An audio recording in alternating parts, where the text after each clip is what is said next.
The Dark Realm is a difficult place to live. Plants grow weakly and twisted in the lack of sunlight. Mercenary work and banditry are rife, as it pays more than basic farming or hunting. The realm at large is ruled over from the great city of Guardia, an overpopulated, sinful place ruled over by a baleful king that we haven't seen in years.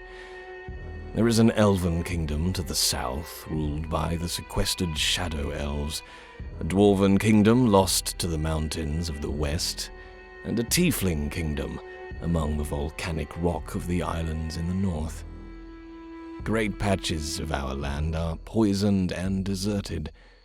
There are tribal villages, beasts, goblins, and orc warbands, of course, but we're trapped here. The mists are a mystery. Most who enter them never return. Those that do are changed in such a way that they are unrecognizable or utterly insane. Nothing comes out of the mist, but it surrounds us, calls out, poisons, frightens. Couple that with the almost endless darkness, and the Dark Realm is a very difficult place to live.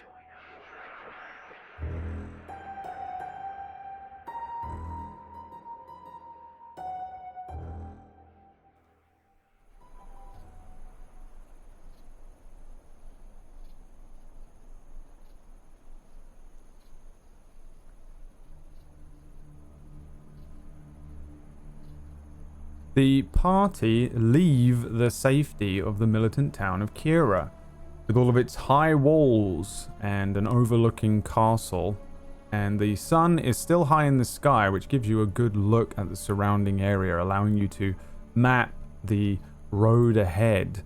And each of you begin traveling on foot for several hours. I think we see Vita scouting ahead, reporting back with very little movement or anything that seems to be any sort of traveling warbands or horrible monsters that come rushing at you. The landscape south of Kira is mostly kind of clear plains land. Every now and then you'll see thick patches of woods in the distance, but for the most part it is pretty clear walking. You also again have that advantage of the daylight for several hours. At one point Merlin wanders off the path, forages for mushrooms, and wanders back with an armful of those red-topped mushrooms that he was looking for. But as the daylight wanes, you find that your footsteps start landing on harder ground. It's dry and infertile. The packed earth road is all but gone here. There's not much need for travel between Kira and Nim, all the way down on the southeastern coast. The weather remains pretty much the same. Clear today, a slight chill to the wind, more due to the time of year than anything else. But I think eventually there is an arid and endless wasteland that you can see stretching out in the distance. And just before the sun vanishes, you each can quite clearly see the great mesas known as Twin Rock, two huge sort of mountains in the distance that punctuate up through that flat wasteland. The Twin Rock is a waypoint for travelers who wish to move off the road and take a shortcut into Dandelo. It's a straight shot southwest, about half a day's travel, a little over, from here to the outskirts of Dandelo. Or you can follow the road for 2 more days, circumvent the wasteland a little longer and move down towards Nim, crossing a river and following the path, the cart path into Dandelo. It's up to you guys what you decide to do at this point, but you essentially get to this point, I think, after the majority of the day. I think you've probably been traveling for about six hours of daylight at this point.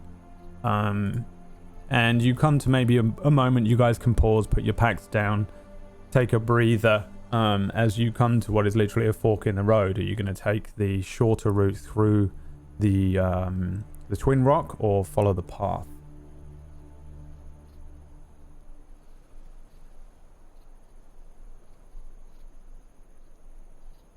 Decisions. What do we think?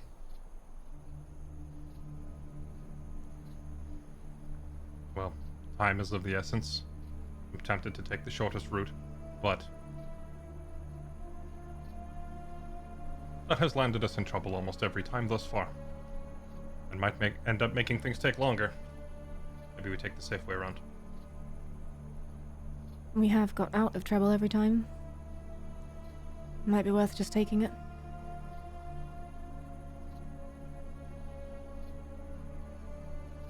Agreed. I'm inclined to agree, considering some of us still are not armed.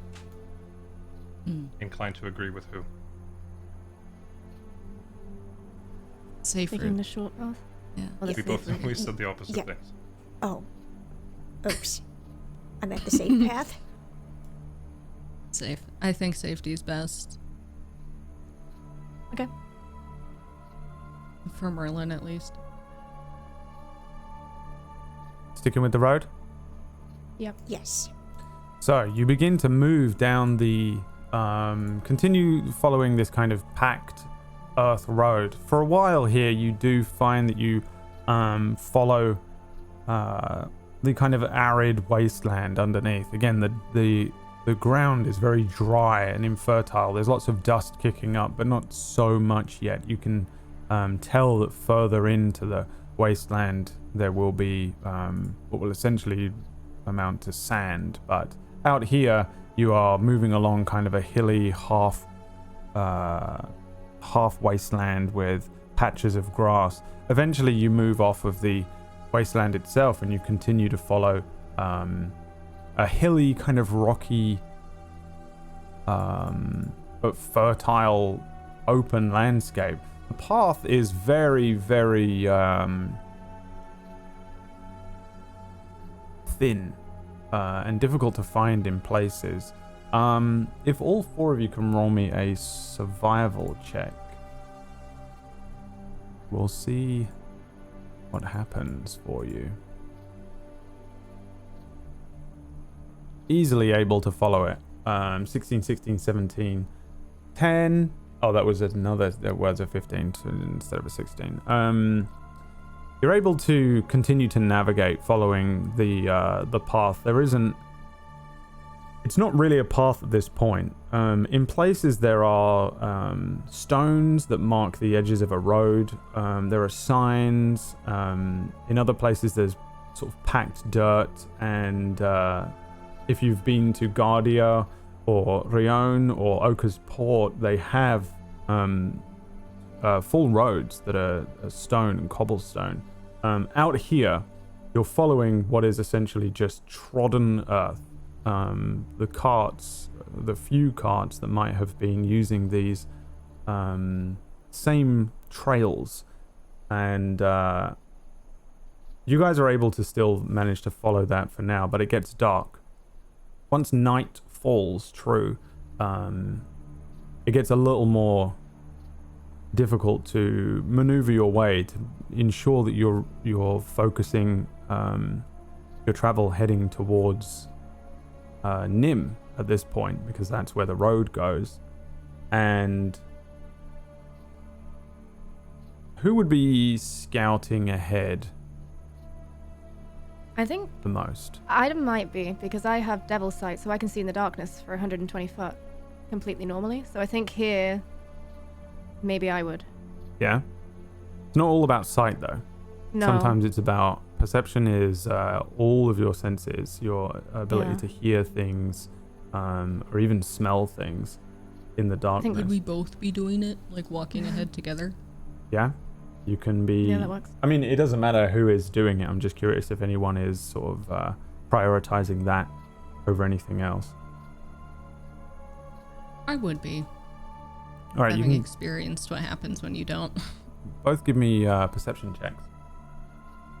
Uh-oh. And then, I guess, Fire, roll me a d10. Oh no. 8. And then roll me a D100. Okay. What if I Oh, would no. rather not?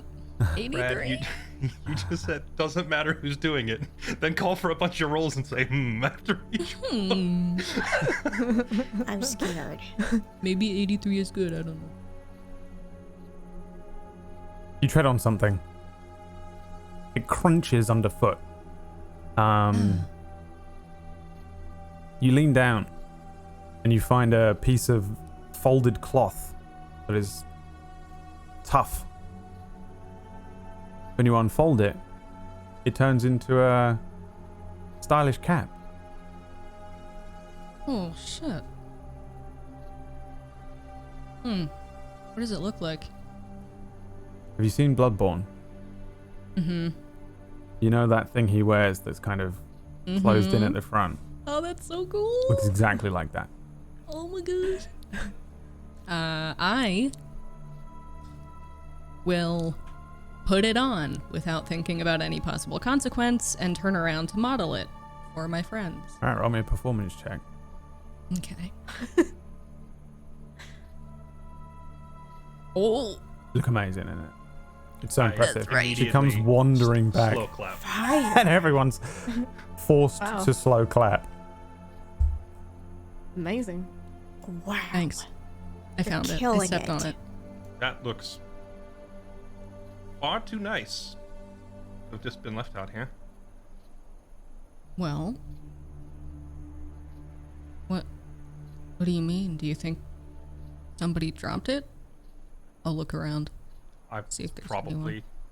probably just my imagination. Normally, if we found stuff laying around in the desert, I'd expect it to be beaten up, broken. Finders That was rather- keepers. Yeah. Give me an investigation any- check, fire. Uh, Anyone? any fresh tracks and stuff on the road? You Like can give me a carts? survival check.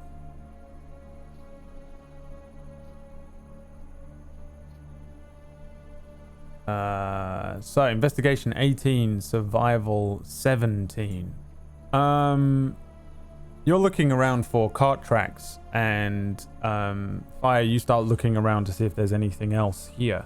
It does seem strange that this hat would be here. When you get a little closer to the ground and you let both of your dark vision eyes adjust and look through the area, you do get the sense that probably a cart traveled through here ahead of you today.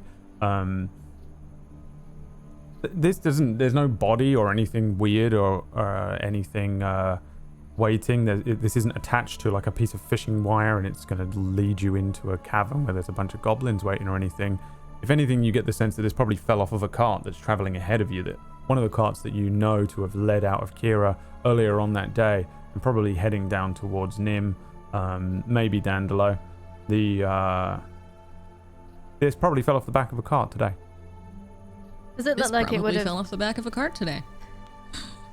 Does it look like it would have belonged to anyone in particular, like a certain sort of worker, or Was Guinness wearing a hat like just that? fancy? Guinness was wearing a kind of a wide-brimmed hat, a bit more like a flat Okay. cowboy hat. No, this is just it's a stylish hat, but it's made out of cloth, so it wouldn't be necessarily a high-end wear or anything like that. This is just a common hat. Just a hat. Get a free hat. Nothing crazy. Nice. No. Where's the trap? What is it? Can I take it off Yeah. and put it back on? Merlin, give me an Arcana Probably check. just Oh, I was actually maybe going to detect some magic. 23. It's not cursed or anything. Merlin looks it over, gives it a sniff, and yeah, pretty sure it's just a cat. I don't believe you. It's made out of human flesh, isn't it? Very normal. It's probably just fallen off the back of a cart headed this way earlier. If I had to guess. Now, I don't detect any magic from it either. It's just a plain hat. A very nice hat. You know Maybe we Plain hat. you could sell it. know our travels thus far have been exciting when we panic over a hat in the dirt. Mm-hmm. Do Right. one of you want it? I don't know if I want to wear it. Oh no, when it turns into some sort of demon and starts eating from the head down, by Yeah. all means. I kind of just gesture at my horns, like, Yeah, we could. I'm really. already covered. I got a hat. Okay. But thank you. All right. The area that you're in is quite flat with a little hilltop that you find yourselves kind of investigating, looking around when you find this cap. It might be a decent place to camp for the night if you are going to stop and camp and rest. how long have we been on the road now? This is probably about 8 hours into your day of travel. It would be, and I have the exact hours. I'm keeping an eye on them because Mr. Arias is waiting for you. You left at about 11 a.m. this morning, so it's about 7 p.m. It would have gotten dark about an hour ago. Do we have a sense of like how far along we are? Are we like halfway there? You'd be shorter? on this map, you would probably be somewhere about here.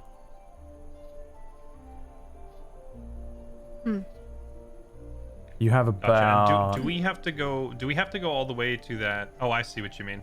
Yeah. The road as opposed to the two. Correct. You're following Rocks the, if I take the nose snapping off.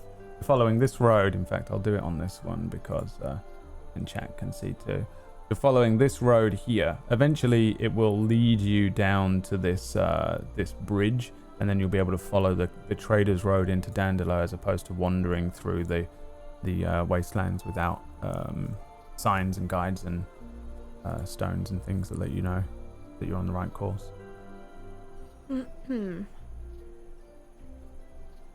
I didn't even notice.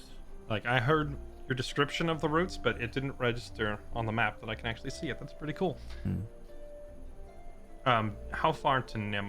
It's going to be like a whole nother day's travel, right? So even if we push through the night, we're not going to make it there in time. What is this? Do we have any idea what this spot is right next to the bridge west of Nim? You I might. see houses. Yeah, just a little river set of homes and houses, just a tiny little offshoot town, very similar to how Grant's Refuge was not really anything but a small cluster of houses, just unnamed, kind of a subset of Nim that belongs to fishermen and people that run up and down the river on small rowing boats and canal boats, collecting and fishing. There's actually a decent amount of fish and dried fish and things that you can find in Dandelo and Nim because of that, not because of any deep sea fishing. Deep sea, so bigger ships, large. There are no real huge ships at all. There's naval things are a waste of time, and while some people have gone off on larger ships, sloops, and maybe something as large as maybe a caravel, for the most part, it's kind of pointless. Go out too far and you're in the mist and you're never seen again. Deep sea fishing doesn't really provide a worthwhile catch outside of maybe Gufreda has it. Between Guardia, Regis is the fishing place to go to. They do actually have some good naval things going on.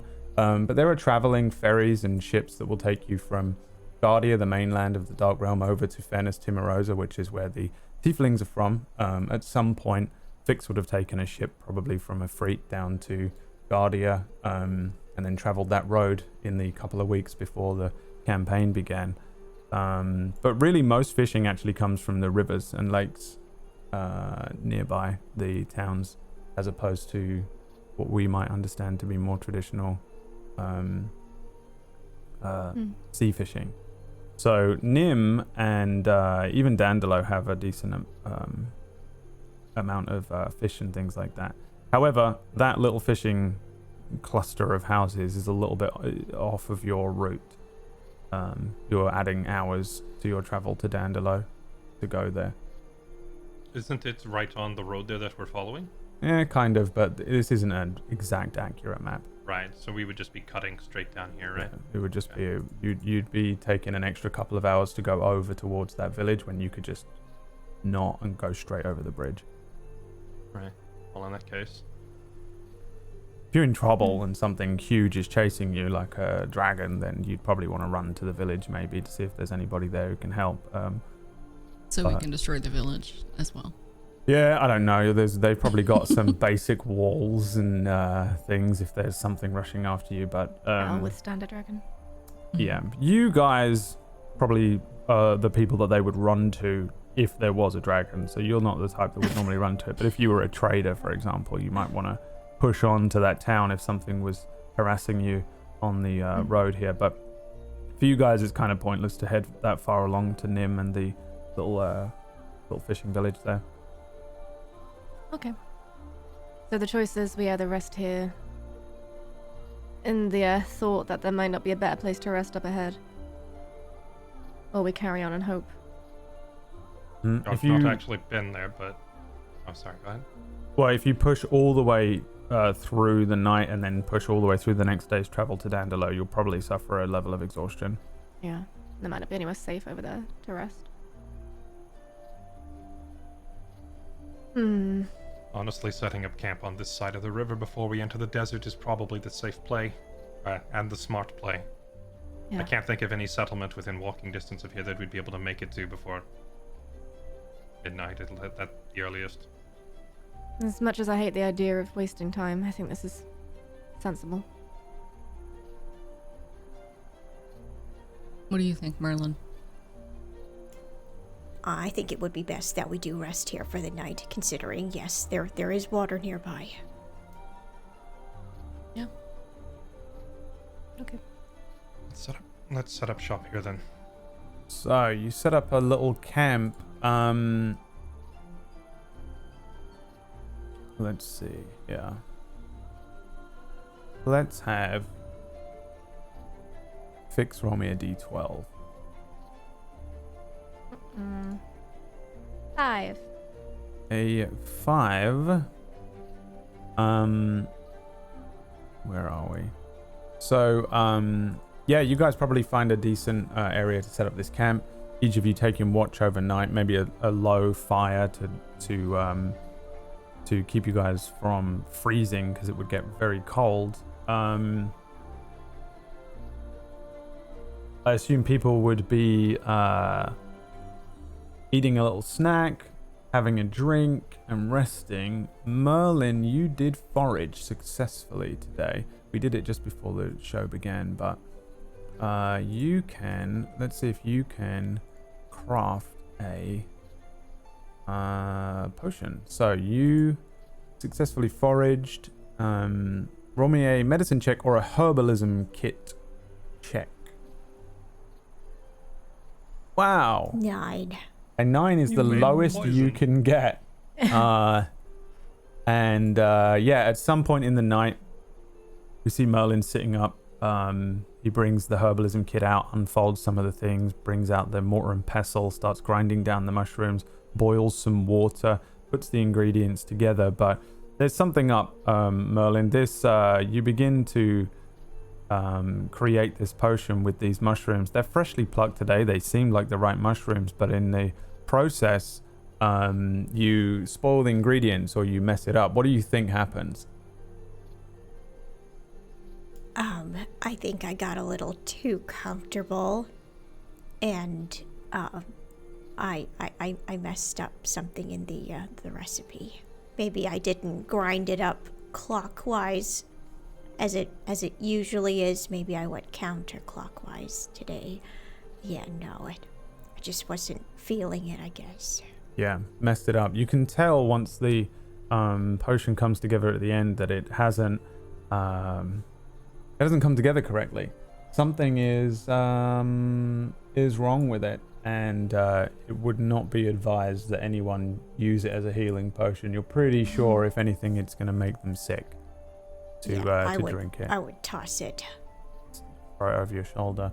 You And can act forage like I didn't again. mess up. You can forage again tomorrow to try and find some more, but you failed this one and you spoiled the ingredients. You do have some other things you can make though. So since you're here, what do you remember what you guys bought? You bought some ingredients for like potions of it was like an oil of sharpness, I think, and potions of water breathing, no? Yeah, bought oil of sharpness ingredients. We got 5 leaves of gillyweed and 3 mushrooms. So Assuming they didn't get stolen with everything else. oh yeah, all your stuff got stolen. That's Yeah. why we didn't do it. I remember now. That's why you don't have any of your stuff. You probably didn't have a herbalism kit. That's probably why you failed. Let's say that's why you failed. You're missing down for that. half of the bits that you usually use to craft these things. Also, you guys, yeah, you just have like bits of chicken that you're cooking, right? As well. You don't have your usual things with you, like pots, pans, or items that would make this basic camping better. In fact, you probably don't have anything really nice apart from your own clothes and things around you. So regardless of the fire, it's probably a chilly and uncomfortable night. I thought they just took our valuables. They took Oh, they pots took and pans, too. everything. Well, they didn't take everything, but I feel like that's why Merlin, kind of going through his things, realizes they took some of the like tweezers are probably hard to come by. You know, so they're like, oh, that's good. I'll take So those. hard to come by. So you're probably missing certain things. You probably still got like a blanket or something, but I doubt this is quite as comfortable a camp as you normally experience over the night. That being said, there isn't anything that comes rushing out at you in the night. No creatures, no other people. You don't find any other items or anything like that. But Can we try to go hunting for Merlin before we enter the desert? Yes, so that please. we don't end up. Yes. we can do that Okay. on the next set of rolls. I mean the next day rolls around. It's morning but not daylight yet. It would still be quite early, I presume, since I'm going to be a little bit more specific with keeping track of time. That was about 7 at night, so probably need to. Who needs the longest amount of sleep in this group again? I don't think I have any modifier to my sleep, so it's the normal Same. 8-hour rest. You got to do the full 8. So Does Merlin rest now, or did the rules for that change? I don't think Merlin needs to rest. I can't remember what he has to do. I think he does have to do some sort of like muscle rest so that he doesn't just fall apart. Let me remind Yeah, myself I would think so. what he Yeah. can do. But he's more about making sure that he keeps fed. He has to eat dead flesh. He has to have at least one mouthful of brain.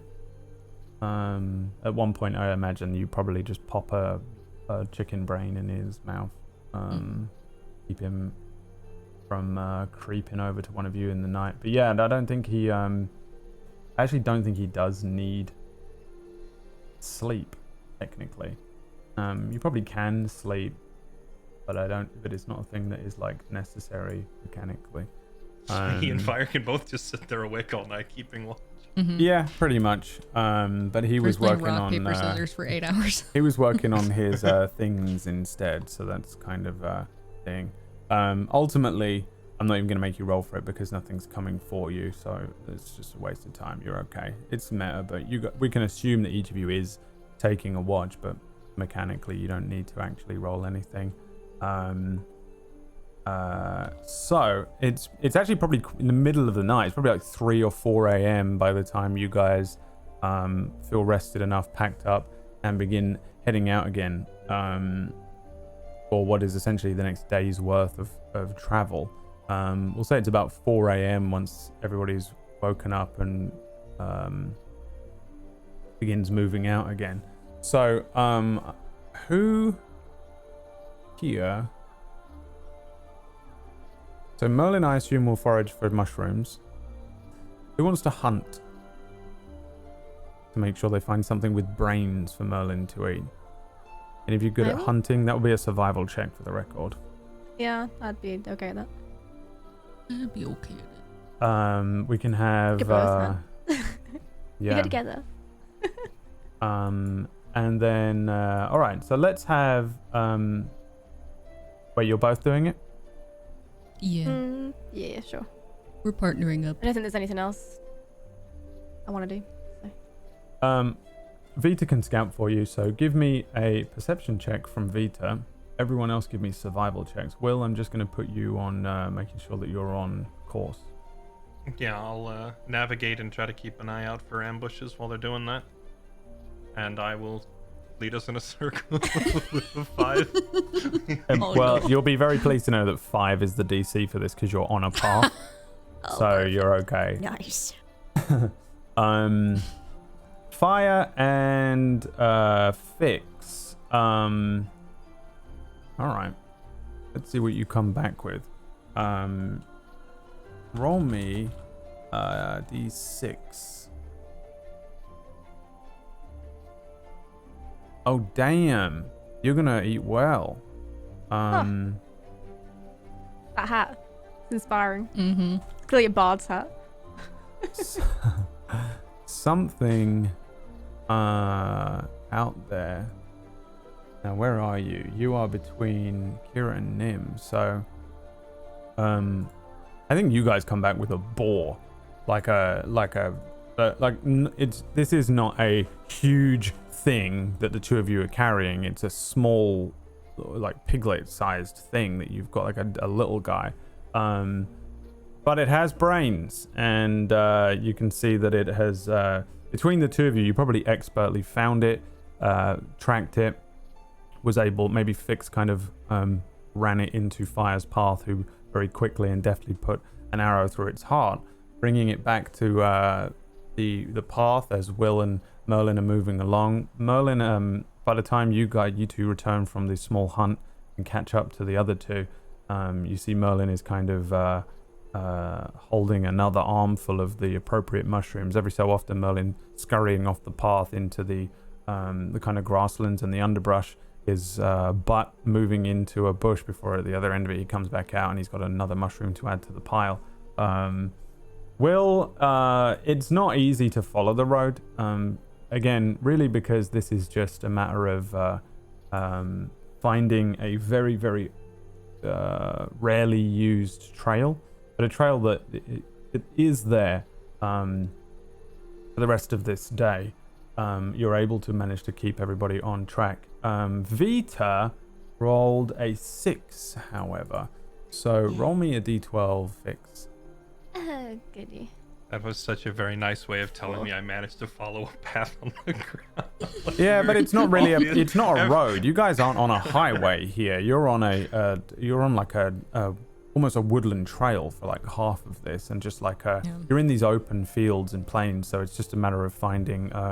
You're almost doing tracking, finding areas where you're like, oh, clearly a cart came through here from somebody who's very experienced at taking this route. So we're still on track. Probably able to use the sun and things to make sure you're on the right bearing. Every now and then you probably come close to an area that gives you the sense that you're closer to that river as well. A d12 on a 4. Vita doesn't spot anything, but it doesn't mean that nothing is there. That being said, nothing attacks you. But you also don't find anything if there was something to find. Eventually, Will, you spot in the distance the river. You also see across the river is a pretty new looking stone bridge. You guys probably move off the road and start just making a little shortcut across the open fields here towards where this bridge is. And as you get closer, you can see it's quite wide. It's wide enough to fit 2 carts across it. The center of it kind of cobblestone built, the rest of it very plain masoned stone, but still well made and sturdy. It actually looks pretty new and clean and well kept. The river underneath it is running. No fish, not a lot of wildlife in the river underneath this bridge, but there is algae that crawls up the side of the bridge. It almost completely dissects maybe about a 30-foot river here, but on one side, the side that you're on, is a field with flat grass, but yellowed and green. On the other side, you can see in the distance that grass very quickly begins to disappear and turn back into that open wasteland, just the dead and infertile land that's around Dandelo and Coos to the south. And yeah, you're back on this road. However, the road coming off of the end of this bridge on the other side of it is once again that kind of packed dirt. At the sides of this packed dirt road along that kind of infertile land is stones and huge carvings with Dandelo written in several languages in rocks and things like that. Once again, you're on what feels more like a main road, the type of thing that somebody would travel. Kira to Nim to Dandelo is no man's land. No one really needs to bother with it, but Oka's Point to Kira to Gafreda, Rion to Dandelo to Nim over to the ports, you'll see a lot more traffic, so you're back on a pretty easy to follow road once again. That being said, you've still got like maybe a full day, and we would be on the map over to about here now. We'll say like this, and you've still got to do like about a full day's travel. So this would have been another 8 hours or so. Normally I wouldn't calculate this much, but we're on active time limit because of Arias, so I'm tracking the movements a little more specifically because we also know that young Arias is out there doing things. And actually, probably around the time that you first spot this bridge and point it out to the others, and the rest of you start to move over towards the bridge, fire with a boar hanging over one shoulder, the sun begins to rise. You're noticing about 6 hours of daylight, so you've probably got 5 or 6 hours of daylight ahead of you. That being said, you've still got like a full day's worth of travel, so you're looking at somewhere between 15 to 20 hours of travel ahead of you. What's the plan? As you come to the bridge is a great place to camp, but it also you lose the daylight. Is there a troll under the bridge? There is nothing under the bridge. You're at the bridge, you're on the bridge, you're looking over it. That was a fair question. Yeah, no, in fact there's no one there's nothing here. It's actually quite barren of wildlife. We've not been traveling that long since morning, right? So setting up camp here would probably be a bit of a waste. It's about midday. You've been traveling since 4 a.m.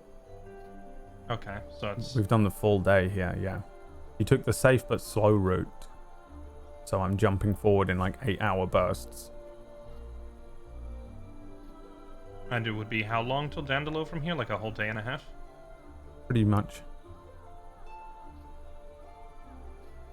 About another 15 to 20 hours, depending on what you do or how quickly you go there.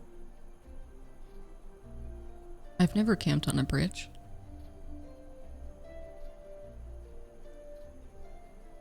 First time for everything. My only concern is it's only noon. I feel like we've still got good traveling hours ahead of us, and maybe we should keep moving. Well, not everyone here is decaying. I don't know for how much longer I'm gonna stay intact. Okay. How's the finger holding up? It's actually quite good. Whatever What? you did, it certainly made it a little more sturdy. Okay. What happened? Oh, my pinky fell off. No, it just no. needed reinforcement. There was no. It didn't really fall off. It was like just sort of looking a bit loose. That's all. Yes, So I it was kind of loose. yeah Loose? made it. Yeah, maybe broke it or something at some point. You broke it? And you didn't tell me? Yeah, just like a hangnail. It's no biggie. Yeah. I didn't want to worry you, Fire. Mm-hmm. We fixed it. We fixed it. A hangnail that makes your finger nearly come off? Yes, I get really bad ones.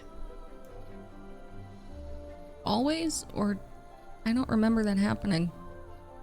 I think Before. it's just ever since I died. Your nails never stop growing. Became unalive, I think. Well, the important thing is we're on top of it, right, Merlin? Exactly. So it's fine. Okay. I mean, if we rest here, we can try and fish, I suppose. Do we have fishing poles? No, I'm Is sure there we even can any figure fish in there? something out. Oh, I Probably. can bowfish. It's always the first time for everything, I suppose. Mhm. I mean, if we carry on, will there be somewhere to rest in the desert? Not that I can remember. Yeah, this could be our last rest before resting in the could. desert is the only option. Well, we could rest here until the evening, and around 7 or 8, head out again and travel overnight. Much as I hate the idea of traveling out there in the dark, you never know what things are lurking out there, but we can't afford to waste too much time.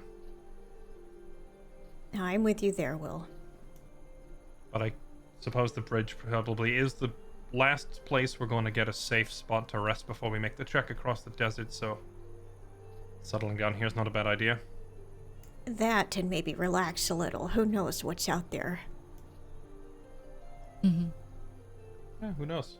Maybe we'll actually catch a fish. Worth a try. Who wants to go fishing? And how are you doing it? Because you have no stuff. Yeah. Yeah. Oh, yeah. I would like to create an illusion of some sort of wall, I think, in the middle of the river. I want to try and, like, corral the fish towards the wall so that fire can then bow them. Have you ever been fishing in real life? No, I didn't think so. I don't know if they were smart enough to, stop. Maybe they are. I mean, there could be some weird fish in here. We've got owl bears in the world, so maybe there Exactly. is some, like, Right. brain Oh. fish. Mm-hmm. Can I attempt dynamite fishing? You have some dynamite? What do you have? Spells? I can cast Thunder Wave Oh, and just no. blow up a segment of wall. Yeah. I was gonna fashion a rope into a string and try actually fishing, but if we're going to just blow it up, then Yeah, I jeez. think Will would wait on blowing up the river to see if conventional fishing works first, and if it doesn't after an hour or two, all right, I'm gonna try this and then just like blow up the river. All right, who's trying conventional fishing and also creating illusionary things? So, Well, I'm gonna go apple bopping. Like I'm gonna You're try just- and catch them with my mouth. yeah, you're going down Yes. and getting in the water and waiting Yes. there, and if you see one, you're just going to bite at it. Exactly. Okay, and what are you crafting, Fire? So you're the only one making an actual fishing rod out of something. yeah, I want to try to take apart a bit of my rope to make like a, oh wait, I actually have string. Oh, then I'll use string.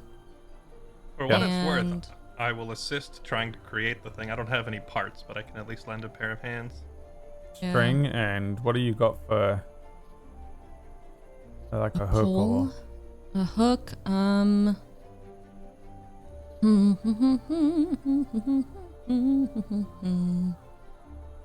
I have ball bearings that I could use as like, Yeah, but kinda. yeah, I forget what those things are called, but you like clip them. yeah, to you the, clamp them over your Yeah. string. Not that that's what a ball bearing is, because somehow you need to break that open Listen. with your phenomenal strength. But We're I using our will allow it. imagination. Somehow you can probably tie a thing. It's probably a nightmare to do, but you're Yeah. resting. That's the point. So Maybe I'll take like an arrowhead and try to use that as like a hook, but that's very big probably. okay. Then I'll just try that. Then, please roll me a survival check to see if you can actually craft a working fishing rodish. Yeah, we'll call it a fishing rodish on a 13. What you're trying to do is, I mean, you're on a bridge, so you can probably just drop the string off the edge with your kind of makeshift fishing tackle on the end. Do you have bait? What are you using as bait?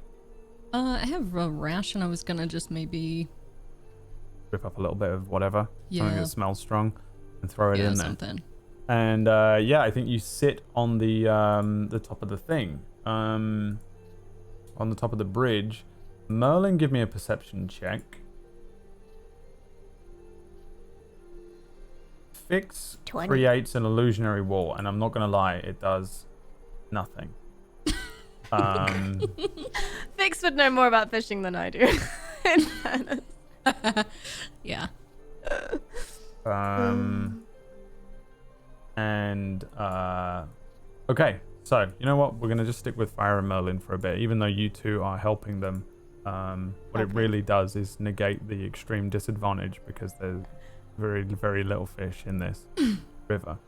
Both of you roll me dexterity saving throws for when you finally see a fish.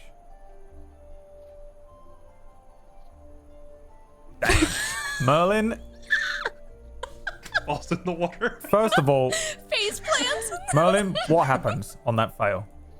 Oh no. Well, I guess Merlin would see a really nice big one, and he's getting ready to pounce, but well, he miscalculates and he falls in. Absolutely. Falls in, pass over tit, into the water. This is not like a rushing river. This is a slow moving thing. It's probably at the center of the river. It's like 30 foot wide. So at the center, it's probably not the type of thing you want to really fall into. But we can imagine that you've kind of rolled up your trousers and you're on the edge somewhere, kind of dipping around. You go in. There's a moment where probably everyone laughs at Merlin as he comes up, beard drenched in water, no fish in his mouth at all, wiping off the He excess just spits water. some water out. However, Fire, you do feel a bite, and you whip a fish up. You fight with it for a moment, but since you're in a position above this thing instead of a normal, you wouldn't really have to fight anything. You just have to lift him up out. It stays hooked. It's just an instant perfect catch, and you pull this fish up out of the water. Roll me a nature check or a perception check, but depending on which one you roll depends on the answer you get. 16 nature. A 16 nature.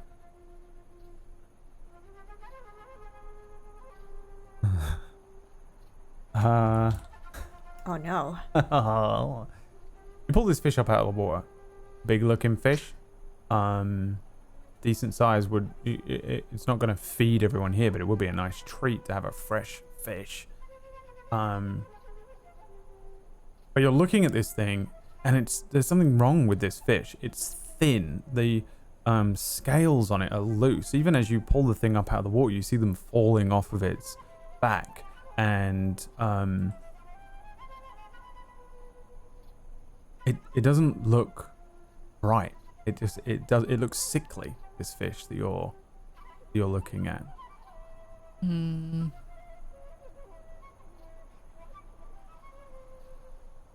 Something's wrong with my fish. Guys, does anyone know anything about fish? Clearly not me. So. I might know a thing or two about fish.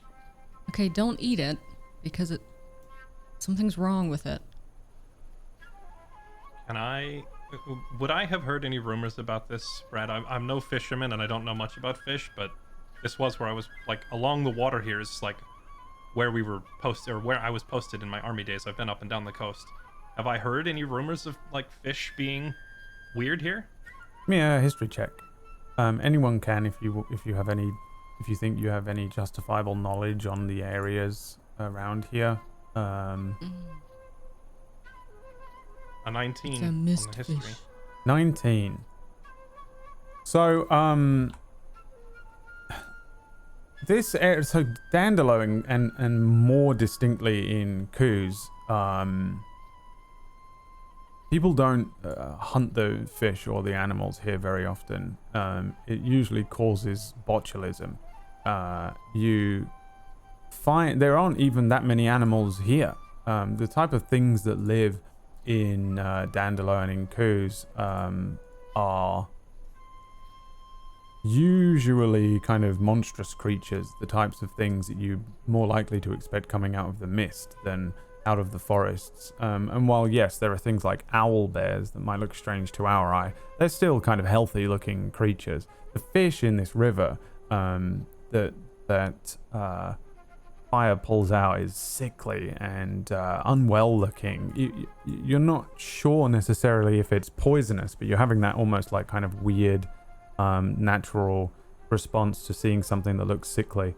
It might be toxic to eat. The hunting is just not a thing around Dandelo and Coos. People don't really eat the food around there. And while there are pools of water, again, this isn't a desert because of heat, a lack of rain, or sort of dryness. This is a desert because the area is incredibly infertile. So the sand is more dust, just accumulation, than heat. And I think, Will, you see this fish, and that would probably ring true that the creatures here are sickly. Staying in, people don't live in Coos. Coos is supposedly a place where witches live, and goblins, and orcs are said to be able to live there for longer, but people get sick going to Coos and staying there for long amounts of time. It's a poisonous place. Dandelo not so much, but the area around it remains sickly. And you see this fish, and I think it becomes clear to you that that's what it is. It also probably took you a decent amount of time before you even saw this one fish. It's true. I know that Coos is a rough place. Poisonous land. I didn't think it'd reach all the way up the river to here, though. Back when I was in the army, our squad, the cook, he hated this place because he couldn't really find ingredients, but that was further down south. Whatever poisons the land there must run very deep to reach the fish all the way up here. And we should probably not eat that. Unfortunately. Does that mean all the wildlife is going to be the same around here? Part of the reason I wanted to hunt and rest before we head into the desert. It's not, I mean, no desert is a hospitable place, but yeah, this one's particularly nasty. I've heard a lot of nasty stories about the things that lurk in Coos too. Let's just hope we don't have to go down there. Was resting a good idea if we're just going to get hungry and have nothing to eat? Pick your poison. It was press on while exhausted into a desert, or try and rest and find food here, but yeah, there's not really a winning answer in that scenario. Well, I'm gonna let this fish go back to whatever life it has as a sickly fish. Probably best. Back in. It weakly swims off. The boar you have looks good, and you can cook and serve that up for the afternoon as you set up this camp. Are you on the bridge or like to one side of it? Can we be the trolls under the bridge? Yeah. Ooh. Yes, with the Just trolls kind under of the slightly bridge. under the bridge, using the bridge as some form of cover next to the river. And while the river doesn't look bad or poisonous, you know, it's not bubbling or evil or anything like that, it's probably relatively relaxing to actually sit by daylight next to this bridge, and then cook up what parts of the boar you want. You all eat quite well, I think, that day, including cutting out the brain and giving some raw bits of flesh to Merlin. The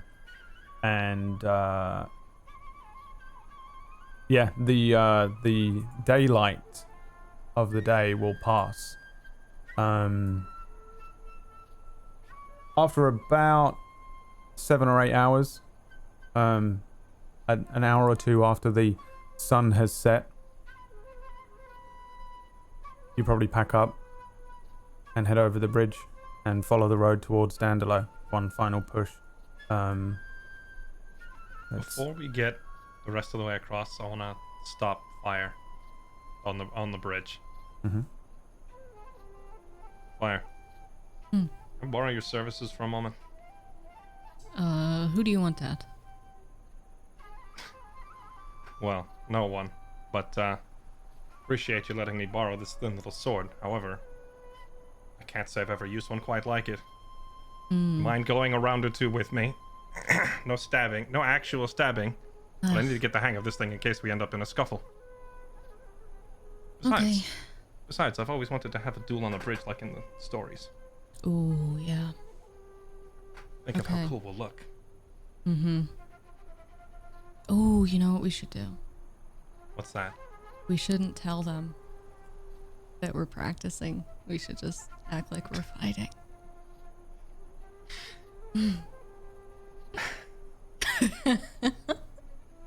You see, given the current temperament of things, Fire strikes. Roll me an attack roll. Yeah, Fire. I say, you asshole, and I just fucking...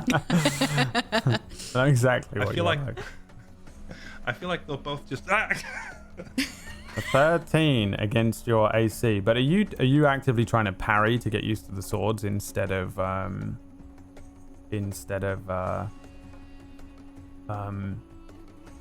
relying on your armor to defend you from these attacks? with this first one, she just kind of jumped me, so I think it was kind of reflexive use of the shield first. Yeah. And say, okay, all right. And then I'm actually going to take the shield off and just put it on the ground and hold the rapier with one hand like in a fencing stance, which looks incredibly goofy for someone in heavy armor. Yes. But I'm going to attempt it nonetheless. You have this very, very thin blade out of this enormous armor that you're wearing. Fire, the weapon that you're using now is actually a little bit more like probably more like a katana-looking thing. Not quite as long and thick, but somewhere along that kind of a thing, like a chokuto. If anybody saw Dying Order, we had a rogue that had one of those as well.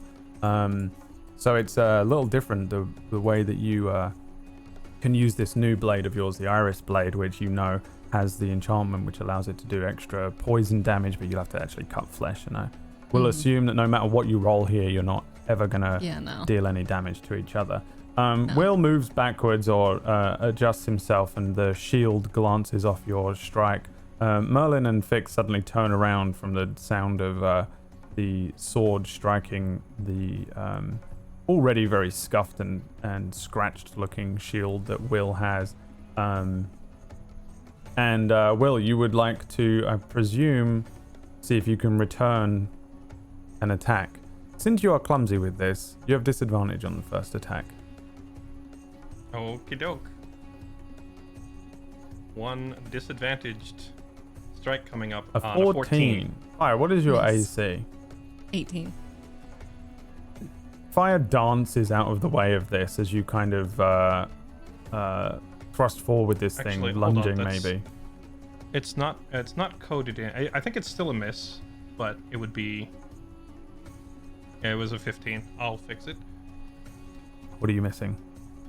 I use charisma as my attacking stat. Oh, right, okay. I didn't notice you'd added the sword to my sheet. I did, yes. I just but saw, I saw it couldn't- as I glanced over there. I'll Yeah, I there we just go. let There it you go. let it do its own thing on roll 20. Fire dances out of the way of this attack. You can see that Will's kind of clumsy in his ability. Used to probably swinging much heavier swords, bastard swords, long swords, even great swords. Probably more to the basic training of a guardian soldier. Whereas Fire, you were trained in everything for the most part, but ultimately most elves specialize in finesse weapons, lighter weapons, quieter weapons a lot of the time, short bows, weapons that allow you to strike and escape unseen. You, if you would like, can school Will a little bit on his stance, posture, and ability to move, even though he's going to be struggling a little in this heavy armor. You can tell him what he needs to do to adjust his balance, move on his heel, if you want. Yeah, I will. She does so. I'll mess with him a little bit, and then I'll Yeah. And then I'll help. Give me an attack roll. Me? Yeah. Little old me? She shouts at you to, pivot, use your hip to move as much as your ankle. And then she's next to you with a dagger kind of up to your throat. Roll me an offhand attack as well with your other dagger. Mm-hmm. You try and move. You listen to her words and you realize how quick she is when she wants to be, and she's just dancing around you almost. From Fix and Merlin's perspective, it's almost as if these two are just dancing on this bridge. The moonlight behind them as fire moves around you. You recognize the feeling of a cold steel against the side of your neck, up by your jawline. As you kind of flinch away from it, you realize that you're pushing yourself towards a dagger that would have been between two of the plates on your armor. She had another one at your stomach as well. She dances away from you again, but it does give you an opportunity to strike. Give me a normal attack roll. No disadvantage. Okay. A 17. What was your AC again? 18. 18. It's good. He actually takes your advice. He moves on the ball of his heel, pushing off with his very powerful and strong legs, using that strength to add to his ability to spin quickly around. But that bulky armor is something else. I think more than anything, it's the armor that slows him down or even gives away his positioning. You can hear the grinding of the plates, and you're able to just about skate out of the way as this rapier glides across your midriff, barely an inch or two away from you as you dance away from him. What do you do next? Looks hard to be light on your feet in that armor. I am accustomed to smashing through my opponents instead. Mm-hmm. But I'll get the hang of this. Let's go again. Okay. Both of you give me attack rolls. Yeah, I'll hold up the iris blade this time and just wait for his move. Okay. Good try. 12. You bring this thing down. It's more of a it's less of a fencing move this time, as you kind of just brute force to sort of prove your point that strength wise, if this had hit you fire, it would definitely hurt. But you also get the sense that Will is easily strong enough that he could just break the blade on this thing if he wasn't careful with it in the way that you would be. You parry his sword out of the way of yours, even though the strength you feel in your wrists as you move this thing away from your body moving forward. You get the sense that if Will had any other weapon in his hand, you wouldn't even probably be able to parry it. Just the strength alone would overcome your dexterity. But with him half attempting to swing this down in a way that allows for him to maneuver towards you, you parry the sword out of the way and come up close to him with the sword now resting the flat of the blade across the side of his cheek. Dexterity for dexterity, you're outmatching him. Both of you are probably quite aware that had Will had a great axe in his hand or something, this would be a different fight. But as it stands right now, you kind of got the upper hand on him. Either of you want to do anything else? Yeah, when she does that, I'm gonna lean in real close and say, "You're enjoying this, aren't you?" And like push back, and then I'm gonna pick my shield up and say, "All right, I'm taking what you said to heart, but I think I need to modify it a little bit." Once again. Okay. And this time I'm not kidding around. Put the blade away and get the daggers out again. Give me another set of contested attack rolls. You would recognize the enchantment coming, like Will's kind of cheating, but it's the hex that he's put on people when he's fighting before. Ooh. Come on. A 22. There we go. Fire comes like spinning towards you. You see her kind of faint one way, and then she turns in a way that she's almost just toying with you at this point. But you use that to your advantage, allowing you to kind of focus in. There's a moment, I think, Will, where you lose all sense of surrounding while you're aware of of Fix and Merling, both of them arms crossed, watching you two have this thing. You're aware of the sense of fire kind of toying with you. It goes away. You focus watching her move, and as she does the thing that she's been doing so far, kind of dancing rather than actively moving away from you, your basic training kicks in and you focus on that. She comes dancing towards you. You push the first dagger attack away from her, sends her immediately off balance, and you bring that rapier to her stomach, pushing it into a piece of the leather armor that she's wearing that you know won't pierce through, and letting the rapier bend against her midriff. You would have been stuck on this fire for sure, and while the two of you find yourselves relatively even matched with this thing, will you kind of understand better how to move in your armor, apply your own basic tactics to this weapon, almost probably remembering some of that ability as well. I'm sure you would have been trained with similar lighter weapons, and it kind of comes back to you, adjusting yourself to allow for the movement in the armor. Fire, he finally gets the better of you, even though you're pretty sure he used a little trick at the end there. Will, it comes back to you regardless, and Fire, he gets you. Feel good? Yeah, a little bit. I hope you'll forgive me, but I think I'm going to go back to knocking people's legs out from under them and smashing them with my shield before I poke them with this. Stick to what I know. It's probably a good idea. Shall we call it there, or would you like to get your revenge and make me look silly once more? Oh no, I think I did my job. Thought you did. Thanks for the lesson. Anytime. I mean it. Really. I'll keep that in mind. And I'll try not to break this by getting overzealous and swinging it straight into someone. Well, if you did, it's not the worst thing that could happen. I have this now. Does this old sword of yours not hold any kind of memories for you? Some sort of an attachment to it? I've never known someone who lives by the sword to part with their weapons so quickly and easily. Well, this one is cooler. So. Quite the pragmatist. I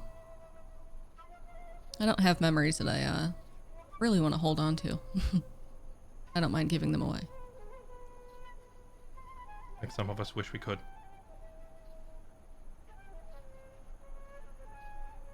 But thanks. I will take care of it.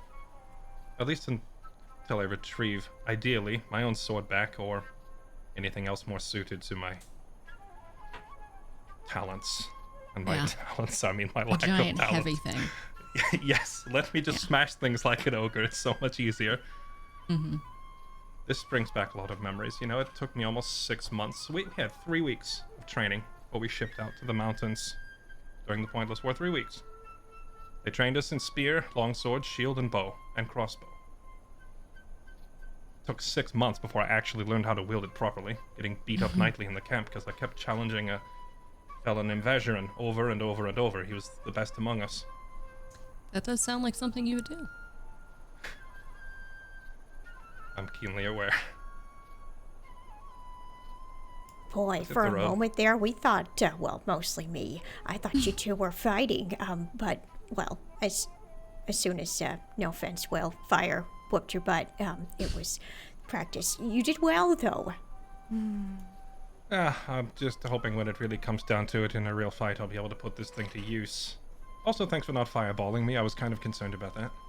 Oh, I was watching you like a hawk. It was like a bird fighting with a bull. But it was graceful somehow, so. I am a graceful bird. Never seen a graceful bull before, but somehow you did it in the end, so well done. I will do my best. The beast. It's going to end up with me just punching them down onto the ground and stomping on them, I feel, but either way. We should start telling people that you're the graceful bull. The graceful bull. My nicknames grow ever weirder. Yeah. On this journey. Well, you don't want to gain notoriety, so I suppose having a different nickname in every area of the Dark Realm is no bad thing. Can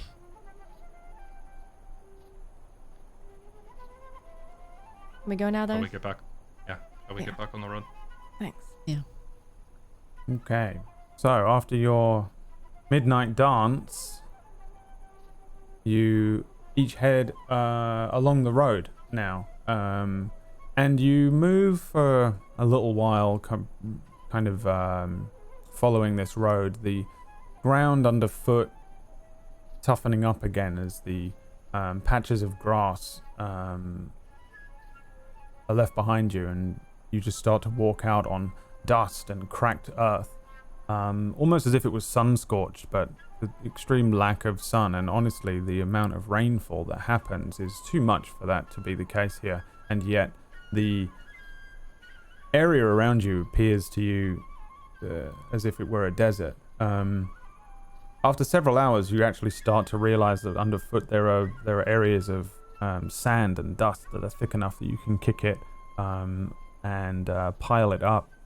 There are areas that seem to be mountainous, but the rock is broken, cracked, and red in color, just like you might find in the Grand Canyon or something like that. It really does seem like a desert here, but you get neither the excessive cold nor the excessive heat during the day. Let's have Merlin roll me one more forage check. You have to get a 20 or higher. Wow, that's a natural 1 plus 2, 3. No. There is nothing out here. Every time you think you spot a mushroom, you run over and it's a red rock.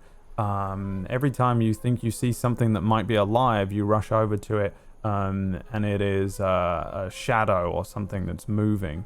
You are unable to find anything that is useful here. Definitely no mushrooms. You'd be surprised if there It's are rough out here. any mushrooms in this whole place. What you do find are these clumps of kind of dark green, they almost look like leaves off of a tree that grow up out of the ground.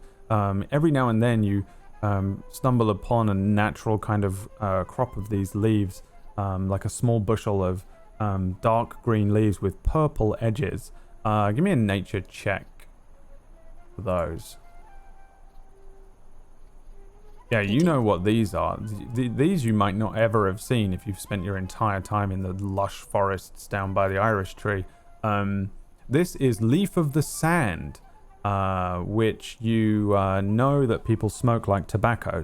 They shred it and smoke it, and it gives you a little happy high, a little happy buzz.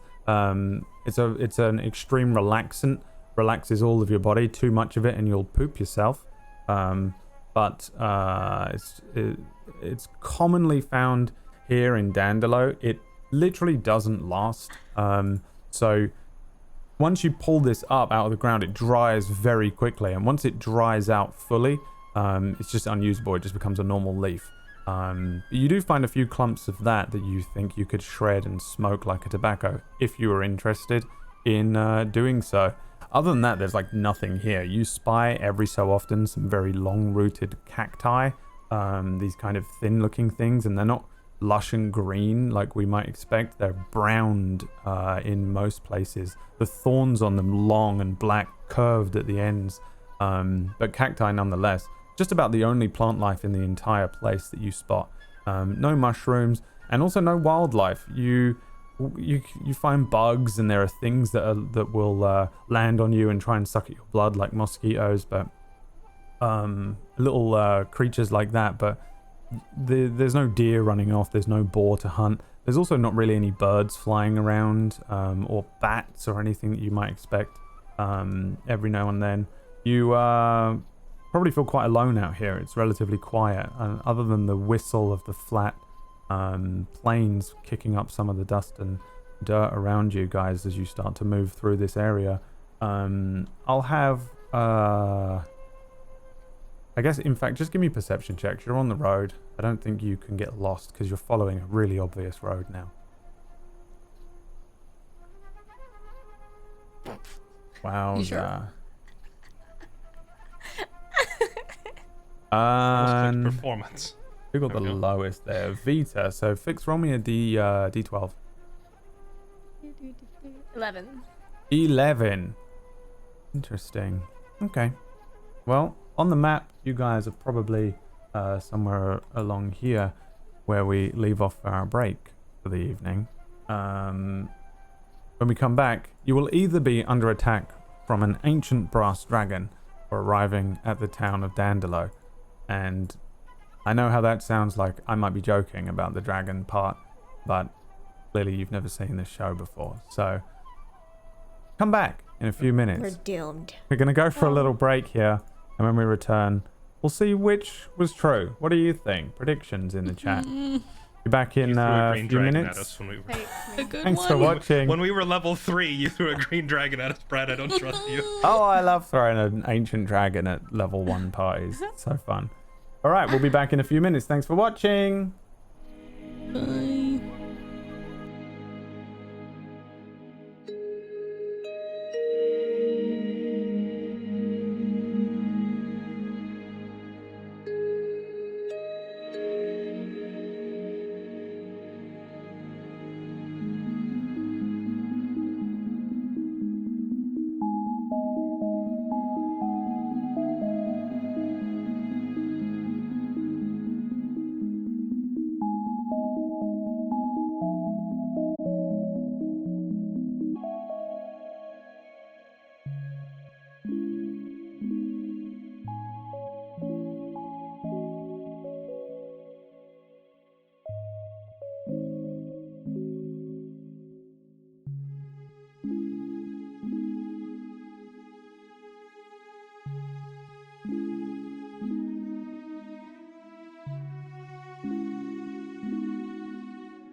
So,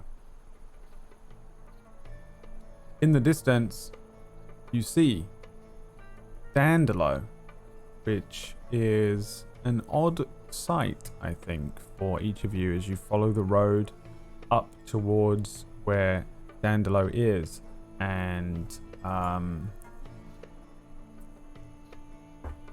think it's quite hard to see at first on the road before you arrive.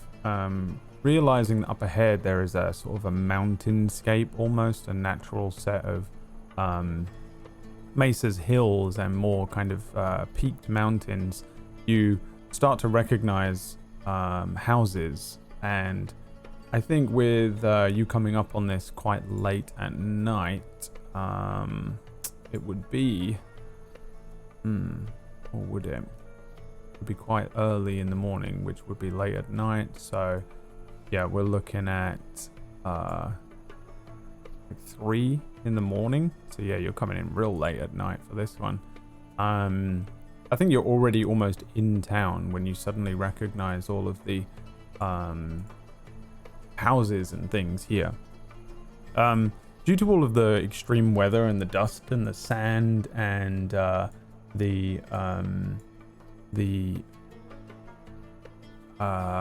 from the wastelands all around Dandelo, their houses here are white stone built, very different from the ramshackle plaster wood brick built houses of the rest of the realm.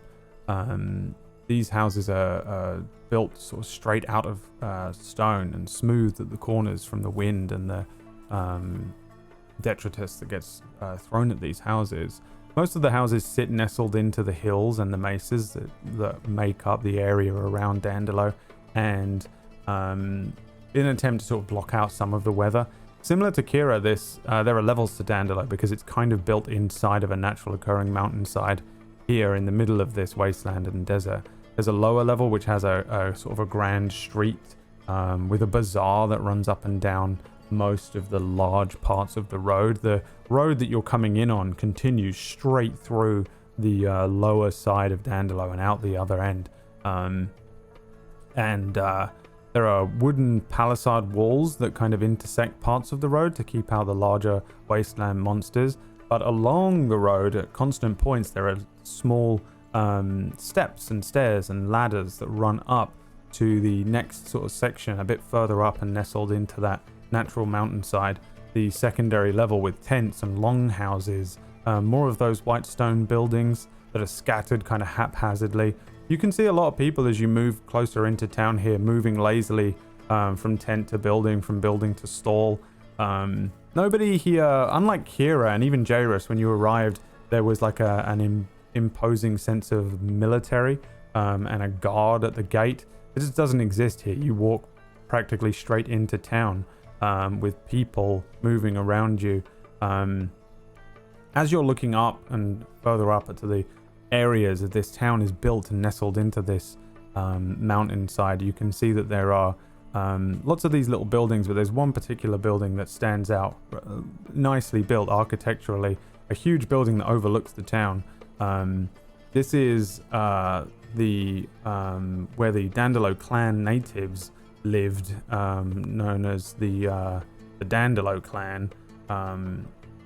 This town was once a tribe of desert dwellers that believed the land to be barren in response to the mist, and lots of those natives stuck around, but slowly, with the proximity to the bigger towns around it that belonged to the realm, they kind of slowly assimilated into the kingdom at large.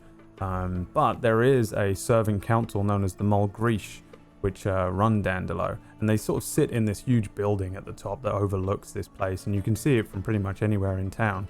The other notable thing I think you see coming into town is this enormous mesa that once served as a gold and silver mine, which is now home to tents and small houses around this large bridge sitting up and aside from the town itself. Closed down, clearly like an empty and old mine. And you guys walk into town. It's dusty. People are eyeing you suspiciously. A lot of people here wearing different kind of clothing style to what you're used to because of the winds and the desert debris. Lots of people are in robes, hoods and things covering their faces, masks pulled up to their noses. Through the dust and the sand, there's the smell of sweet smoke on the air because of Dandelo being home to that leaf of the sand and the growers.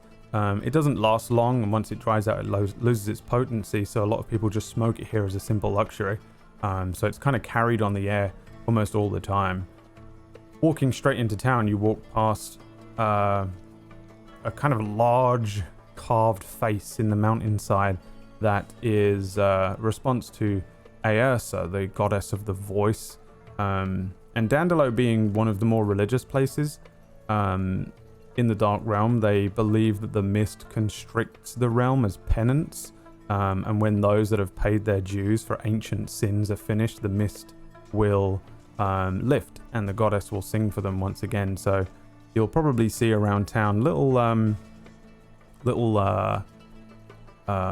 trinkets and things, and little carvings of Aersa, which I will write for you in this chat. Sorry, Aersa. As you head into town, you will notice some people that are military. Dandelo, much like Kira, has the same kind of presence here, but Kira is extremely militant because it's literally just a military town. Dandelo does have a presence from the army and the Guardian force at large, but not quite as obvious. The dedicated duty guardsmen wear a yellow sash across the chest, much like in Kira they had a purple sash. Again, it's not a huge presence here, but you can see patrols. They seem to be consistent and regular the longer you stay in town. There's obviously somebody who is in charge, who is ensuring that they do their job. But compared to Kira, this feels like you're just wandering into Kull or one of these other towns that didn't have really any military presence whatsoever. What's the first port of call as you walk in? And I've got an image up on the screen for you all, courtesy of young Brian Martial Arts. You guys are probably on this lower edge of the town down here, and I'll try and make sure that people on the stream can see it. Sorry, listeners. But once you get into town, do you have any thing that you think you guys will be doing first before anything else? I'm trying to remember because it's been a couple weeks, and if it was mentioned, I don't have it in my notes. But other than the clue of knowledge of the source saw me lost under Dandelo, other than did we pick up any other clues along the way? This I is think you did. for the party yeah, as for well, the, not just Brad. I'm gonna jog my memory. For the second man that you witnessed when you were in the mist, who had the coarse blonde hair and the more knightly armor. Yeah, Dandelo is just the only name listed. I don't know if you guys had much else to it than that, unless you guys can come up with anything that you can remember. I always get caught as a DM sometimes because I'm like, I can't remember what I told them and what I know. Well, the question was kind of posed to the whole party as well, like in case there's some other clue that I'm forgetting, but I don't think there was. I think the only thing we had to go on was that whatever we're looking for is under Dandelo. So. Yeah. I was trying to remember if Guinness had said anything, but I don't think he had anything important.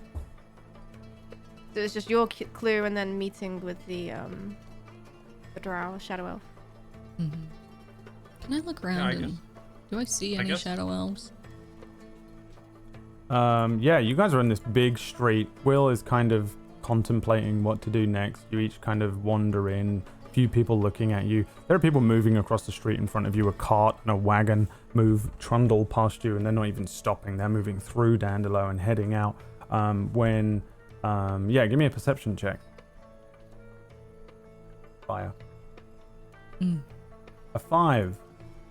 You look around. You're looking up, down. You're kind of trying to see. It's real difficult. A lot of people here are almost completely cloaked and covered in robes and things. It's very difficult to determine who is a shadow elf and who is a human or an elf or something. Size and stature give away some people, but much like the mistake that people make with Merlin, you're looking at somebody who could be a halfling or could be a child at times.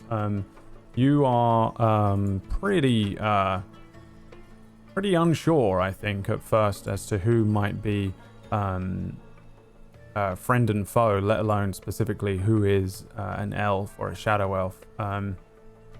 That being said, as you guys kind of move around and move forward through the town, Fire, you're looking around, like hyper vigilantly looking for this elf, and you do not see her whatsoever, but there is a tap on your shoulder. And as you spin around behind you, the young shadow elf that you had paid in Kira yesterday morning, 2 mornings ago, is standing there. Her hair is tied back now. She has a stern look on her face, but her outfit remains pretty similar, dark blues and blacks. A cloak pulled up half over her head, but kind of loose. A mask pulled up over her mouth and chin. On her back is now a thin backpack, which is slung across one shoulder, and then on the other you can see a short bow and a quiver not too dissimilar to your own. A gloved hand thrusts a rolled piece of cheap parchment at you. I take it. Yeah. Here is the note, written in Elvish. Feel free to read it out for the class if you'd like. You took your time. I have located the Reavers. They have a hideout here that they went immediately to upon arrival in town. Amateurs. There looks like many Reavers use it, but only the 4 you encountered in Kara are here. Their hideout is a tiny tower near the mines. It has a golden brick above the doorway. The main entrance is unlocked. They have locked the items you need away in the storage. I snuck in and placed a curse upon one of the barrels outside their mess area. You'll be able to tell which one, for it has green mark upon it. Fire a flaming arrow at the barrel, and it will explode in acid and burn the Reavers within about 20 foot of it. I'd suggest you draw the Reavers to the barrel somehow, and then attack. Once dealt with, you may be... I'm quietly reading this to everyone, I'm not yelling. She's standing there with her arms crossed, staring at you. Once dealt with, you may be tempted to rob them of all their things, but be cautious. The Reavers are well connected. Selling too many of their stolen items would probably raise some eyebrows and lead the others to you later, but that's up to you. My name is Samana. Is that how you say it? She nods. If you have need of our services again, then you need only ask the air for the silence and we will find you. That's so cool. Sick. Can I call you Sam? She nods.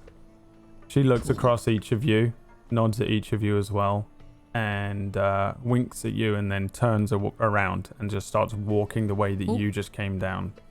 Bye. Did we pay her to That's find so our cool. stuff or get our stuff? Roll me a dexterity saving throw, Fire. Oh, God. Oh. Paper you're holding ignites. What? Burns away.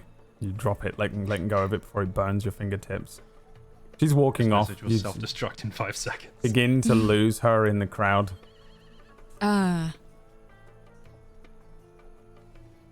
She's gone. That's how long it took her to be completely gone then. That was how long, that was what it was. She's gone. Okay. I did it. I believe Vix does have a valid point. Could have sworn the payment was to retrieve our belongings, but I'm quite happy Well. just to have a lead. You know. I can, bring that up with them later? It was not my gold that hired them. That's between you. Yeah, that cost us 100 gold. I mean, well, regardless, they helped us out in a way where, well, it looks like they marked a certain barrel that we're supposed to, well, draw them near. Yeah. The question then, do we want to go attempt to retrieve our stuff right away? Because that could make the rest of our stay in the city somewhat difficult. Especially if they go rally up several of their friends and come after us with 20 or 30. Yeah. I mean, I have everything of mine, so I'll leave this up to you. What about you, Merlin? How are you getting along without your supplies? How hampered are your spells? Well, I mean, I could honestly care less for Arias' staff, but mine, well, it does possess some sentimental value. That and, well, I'm comfortable casting my spells with it.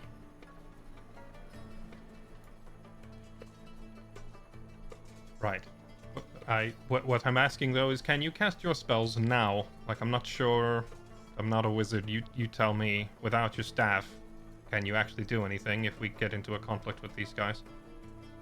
I mean, well, I'm just so accustomed to it, but I'm not, saying that it is impossible. That perhaps I Merlin. can. I need a straight answer. Okay, yes, I can. It is possible. I just. Thank you. Yes.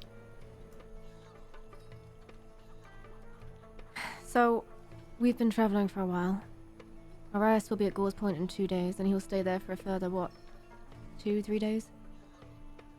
Something like that, yes. We're already... Even moving at the fastest pace and heading straight back, I feel like we might still miss him by a day or two unless he decides to linger there longer than he said, waiting for us. But, once we retrieve that staff, Merlin could make contact with him one last time and just let him know that we've been delayed. If that's what we want to do. I think we need our things. It's not like we have a question about whether or not to deal with these Reavers. We just have I to feel do like it and the see how long it question- takes. I feel like the question is more so now or later. Maybe we should get the lay of the land here and survey the place first. I'm pretty sure Arias made it very clear that he would not wait. Okay. So we go now.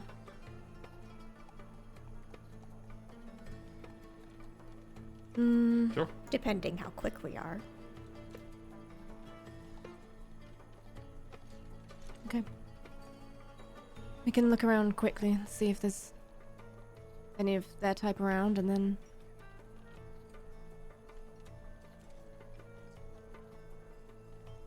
Right. Well, let's do a little scouting then. As you turn, Vix, there is somebody standing right in front of you, about your height, very thin-looking, kind of dirty looking, but long robe that hangs down, covering most of their face. They thrust towards you what at first you think are maybe pens, before you realize that they're tobacco rolls, and he says, "Here you go." I've got nothing. Here you go. It's here you go. He grabs your hand and tries to push them into your hand. I resist. Welcome. I can't pay for these, and I know what this works. That's free. Free. Yeah, it's free. Why? What's the catch? Always welcoming. Here in Dandelo. Here you go. The name's Muppet. Muppet. Yeah. Are you a greeter? Is this what you do? You give people things? No. Here you go. Oh. 1 for each of you. 4. Leave for the sand. Become I one gingerly take them. with the town. Spark it up. Enjoy yourselves. Relax. Thank you. You're welcome, Thanks. sweetheart. Okay.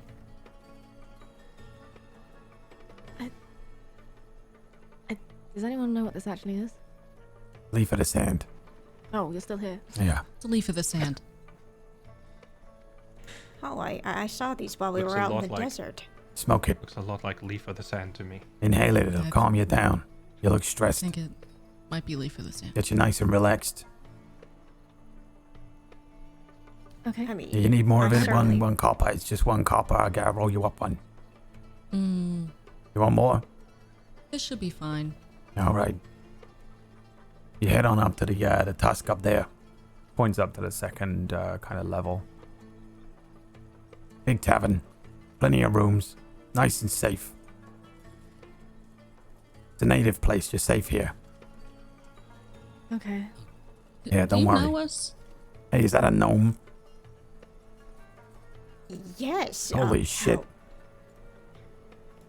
Nice to meet you, Muppet. Holds out his hand. Nice to meet you, Muppet. And he shakes his hand. Damn, you're cold. Oh, well. You'll fit right in with the bloodless bastards in this town. Oh, All right. you don't say.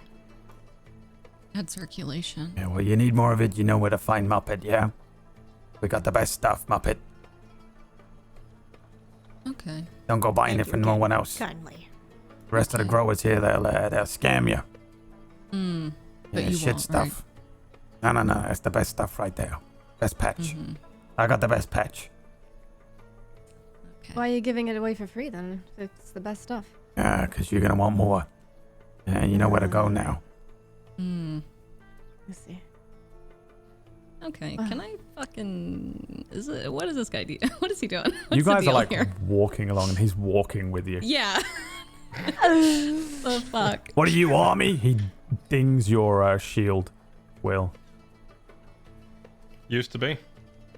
Oh, it used to be, huh? What are you doing in town, huh? Trying to find someone to kill? Who you killing? All you army types. You're only good for one thing, huh? Killing stuff. Then what? You're out of the army, what you gonna do, huh? Settle down? Start a farm? Didn't think so. Who you killing? Muppet'll show you the way for a... You give me a gold piece, I'll take you anywhere you need to go. All the back alleys. The whole settling down idea had crossed my mind, yes. Not yet, huh? One last job, they say. One last job suckers you straight back in. Do you know who this is, Muppet? Something like that. It's the graceful bull Graceful bowl. that you're speaking to. Holy shit. Can't believe it. Sing us a Yeah. song. Graceful Bull. What is that, a bard name? No. No, not quite. Tell you what, if you're in the business of leading people to things, do you know anything of a underground area here? Perhaps a cave, cavern, Mine. underground tunnel system, anything like that that goes under the city? Big fucking mountain there. Used to be a gold mine. Silver mine caved in hundreds of years ago. Useless. Nobody goes in there. I don't suppose that mine has a small tower right in front of it. Few towers there, few towers here. Whose tower you after? Muppet will lead you there. 1 gold piece. Nah, I'll do it for a silver. How far down does the tunnel go? I have no idea. Ain't never been in there. Whole thing crumbles all the time. Sometimes you hear it late at night. Underground. Things still caving in. Right. Well, the truth is, I didn't actually come here to kill anyone, surprising though that may be. I'm actually here to get some answers. Yeah, having a nice One of little them. holiday. We got the best girls, we got the best guys. I'll keep that in mind. The answer that I'm looking for, though, is somewhere underneath the city. That's the only clue that I got to go on in a letter from one of my ancestors before he died. Underneath. You don't want to be going underneath. There's holes, there's cracks, there's all sorts. There's the mines. Well, you want to stay up here where the army are. Look at these bastards. Your friends, huh? Wasteland's dangerous out there. Drakes. Big land crabs. Huge, great scorpion things filled with poison. Fuck that. Such a pretty picture. You don't want to go underground. And those are the big things. You wait till you see the small ones. Little poisonous worms. Yeah, they'll put them in your drinks too. These little poisonous worms, they don't happen to latch onto your neck and small and white and squirming. No. They make you itch at first. Just touching them. Thank God. And then the itch turns black and your fingers fall off. We're experts on that. We'll be fine. Is there any other underground location besides that mine? If I said I needed to go under Dandelo, if I needed to go digging, that's the only place? There's no archaeological digs nearby or anything like that? Archaeological, what's that mean? Looking for clues from lost civilizations. Lost civilizations. We are a lost civilization. Look at us. Nah, nothing like that. Not around here. We got the mines, but other than that, that's about it. Few grow patches. Few places where bandits hide out. You know what I'm saying? Stay away from Stealer. Taylor? Stay away from what? Stealer, he's the bastard in charge. One of your lot. Dings the shield again. Why is he on the take? No, he's a bastard. A lot of us are. What about the Reavers? Glances over at you. Never heard of him. We're doing insight Yes, you check? have. Yeah, I have. But I only heard of him if you got the coin. Or do I look like I want to lose my goddamn tongue? Would not be the worst thing. Come on. I'll flick him a silver. Yeah, what do you want to know? What do you want to know, Fix? How many of them are there around here? Few of them. They pay Or how many is guys. a few? Some of them's Reavers, some of them ain't. Some of them's dwarves. Them's the real Reavers. The rest of them, what ain't they? Just pass messages, you know. Scare people around town. I'm a Reaver, but they ain't a Reaver. Of the dwarves, you're looking at 8. 8 dwarves. 8 dwarves. They outsource? Have people looking out? What's outsource? Like barbecue? Sure. What's that mean? Hiring They others. hire other people to work with them. Nah. Sell swords. Mercenaries. Bastards, the Reavers, they just steal, they take what they want. Okay. They say they're above board, they ain't. Leader's called Greg Dag. Right there. Greg? Hey, a little bit older. Gray hair. Oh, Greg. They in town right now? Dunno. Haven't seen him.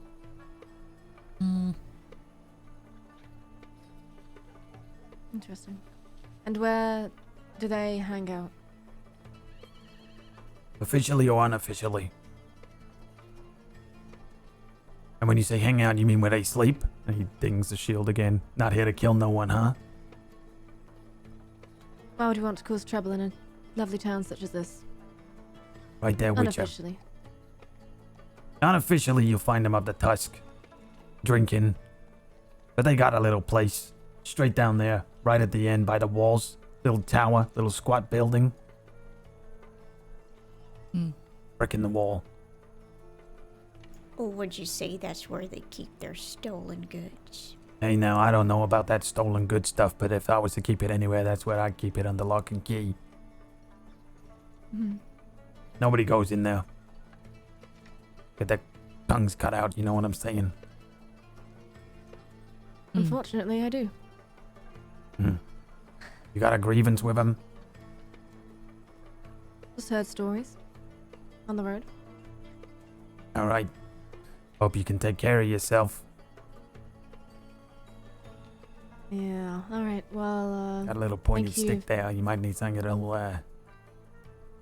better than that. Big guy. Want me to get you a sword? Give me a gold, I'll go get one. I'll have you know, this thin little sword has served us well for years. Alright, you say so. I suppose, yep, sure. It's not that little. It looks smaller because he's so big. Yeah. Okay. You could always go and see old Flask, the blacksmith. You got swords. Good swords, bad swords. Big swords. Perhaps we'll go pay him a visit when we're done with our other errands.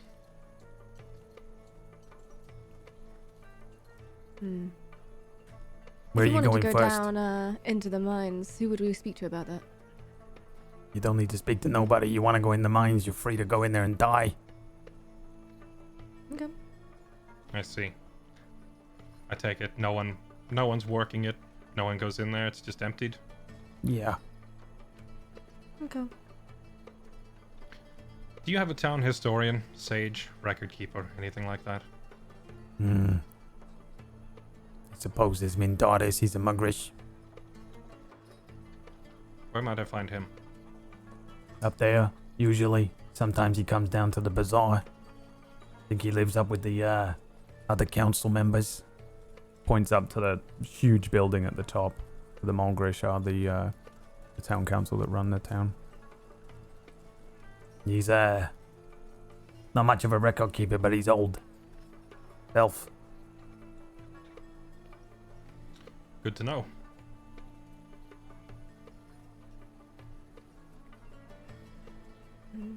Normally at this point, I would part with some coin as a thank you, but I'm a bit light at the moment. Perhaps Hey, I'll on our come way see you out. later on. How about that?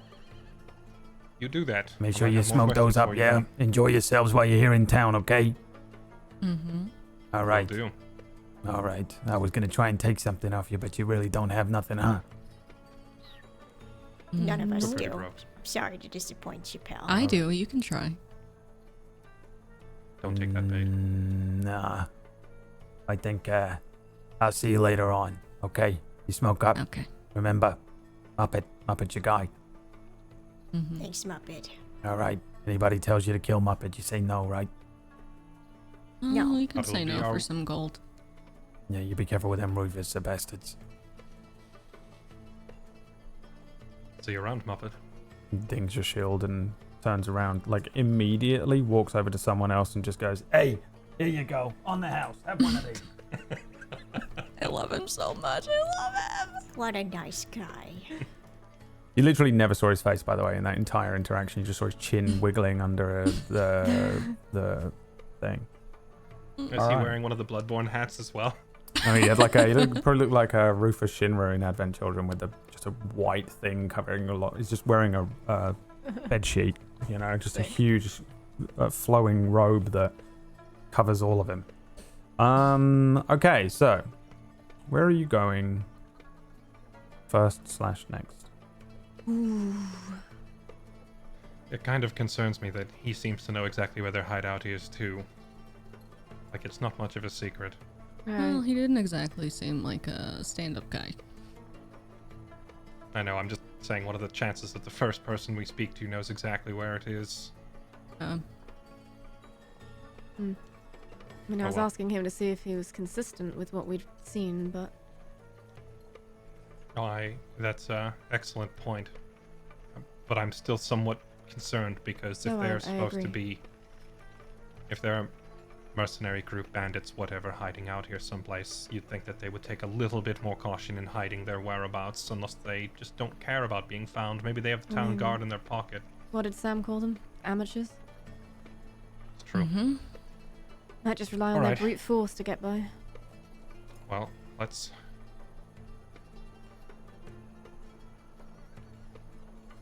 We should probably just go directly after them. I'd like to stop and survey the area, talk to this historian, and do a few other things, but I'm worried that if we wait, we may miss our window to catch them, or more of them may arrive, even worse. We That should is jump true. on it whilst Sam's information is still accurate, because we don't know how long they'll stick around or if they have friends on the way. Yeah.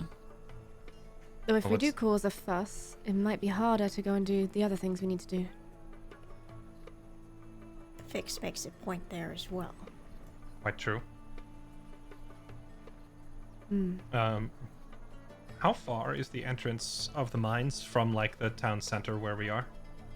Kind of the furthest point. If I just kind of give you an idea, again, this isn't necessarily to scale this map, just to give you an idea of the style of the town, but you guys are kind of down here. Right down here in this kind of entranceway. This is the main road that runs through. The area that the Reavers are located in is like in here. The mines is the area that's all the way up here. It seems like the entranceway is over this bridge. There is a bunch of buildings that you can see that are active, but lots of mining equipment and holes, and he pointed to there. You're kind of looking at the furthest point from where you are, and also you seem to have to go up to go down and into the mines. Like, I guess the general point of the question here is it far enough outside town that if we get into a fight with these guys, is the scuffle going to attract, like, the town guard and all that? Like, is it going to be easily overheard, or is it far enough on the outskirts? If it's a bandit hideout, I'm assuming they're putting it far enough out that it's not going to be easily, viewable. The Reavers hideout isn't by the mine. I thought you said it was in a little tower by the mine entrance. Or did I mishear? No, it's in a little. If I said that, I misspoke. A little tower by the town entrance. You're near it right now. Sam's note says their hideout is a tiny tower near the mines. Oh, that's my bad. No, it's Sam. No, it's Sam's bad. It's Sam's It had bad. nothing to Sam's do with bad. this. Yeah, sorry. Yeah, I misspoke. Can we see it then? If we... You guys can see it from where you are right now. Muppet pointed at the thing. Okay. Oh, it's just another one of these dilemmas.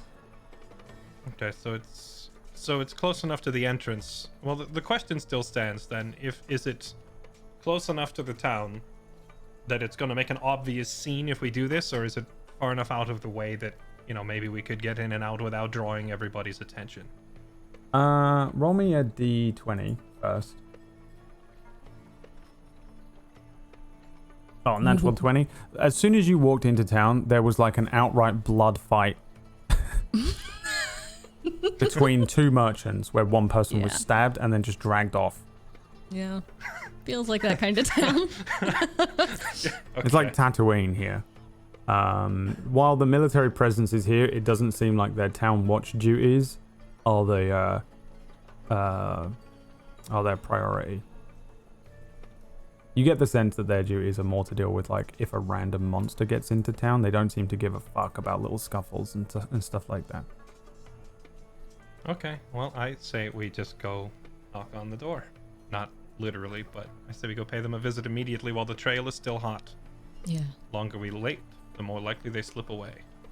Everyone, since you're close enough, give me perception checks. Ooh. Ooh. Ew. Those sound 20, effects. 18, 15, 10, 2 from Vita. He's trying. Let's say you begin to you move up. I think probably we see the four of you move up towards the maybe you walk past just newcomers to town wandering around. You're looking at everything the same, so it's not a huge deal that you walk past this small building. It's kind of just a squat little tower. You get more of this. It looks more like a almost like a barn, almost, in that it's got these wooden reinforced structures and then some of that white brick that makes up a kind of relatively circular shape. It is it's only about a story higher, but that you can see that there's like a half floor at the top and there are like several windows around it. It's possible that once upon a time this was built as like a squat almost like a pillbox for archers to fire out of, but now it just seems to have been converted to just a small little hut that these mercenaries have taken up. There's no markings on the outside, nothing to suggest that this is a place of business or a hideout or anything like that. But above the doorway, were a big kind of a wide, I should say, double door that is only about 5 foot tall. Has one of the bricks that would make up for the white brick has been painted kind of a gold color. That's the only real discerning feature here. Other than that, it's pretty plain looking. It fits in amongst everything else and you wouldn't even look at it twice. With your 20 there, Fire, and Merlin with your 18, give me investigation checks as well.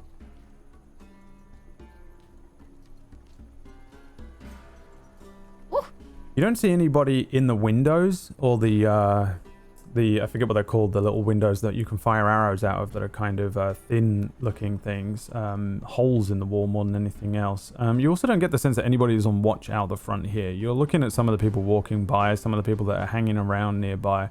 Usually you would probably expect somebody to be on watch if this is almost like a gang hideout or a bandit hideout, but it doesn't seem to be the case here. Looking at the doorway, looking at the area around it, it looks like there's only a single entrance / exit, which is this front door. And you guys are pretty sure you can stroll all the way up to this thing and start looking around it and surveying the thing a lot more overtly and obviously if you wanted to. But whether that draws unwanted attention from other people on the street, you're not sure. But you really do not get the sense that there are any guards posted out here, Merlin and Fire. It seems like if there's any of them, they're inside. All right. Direct approach. What do you think? Has being sneaky worked for us once yet? That first encounter back near Cull, I thought it worked out pretty well. Yeah, that's true.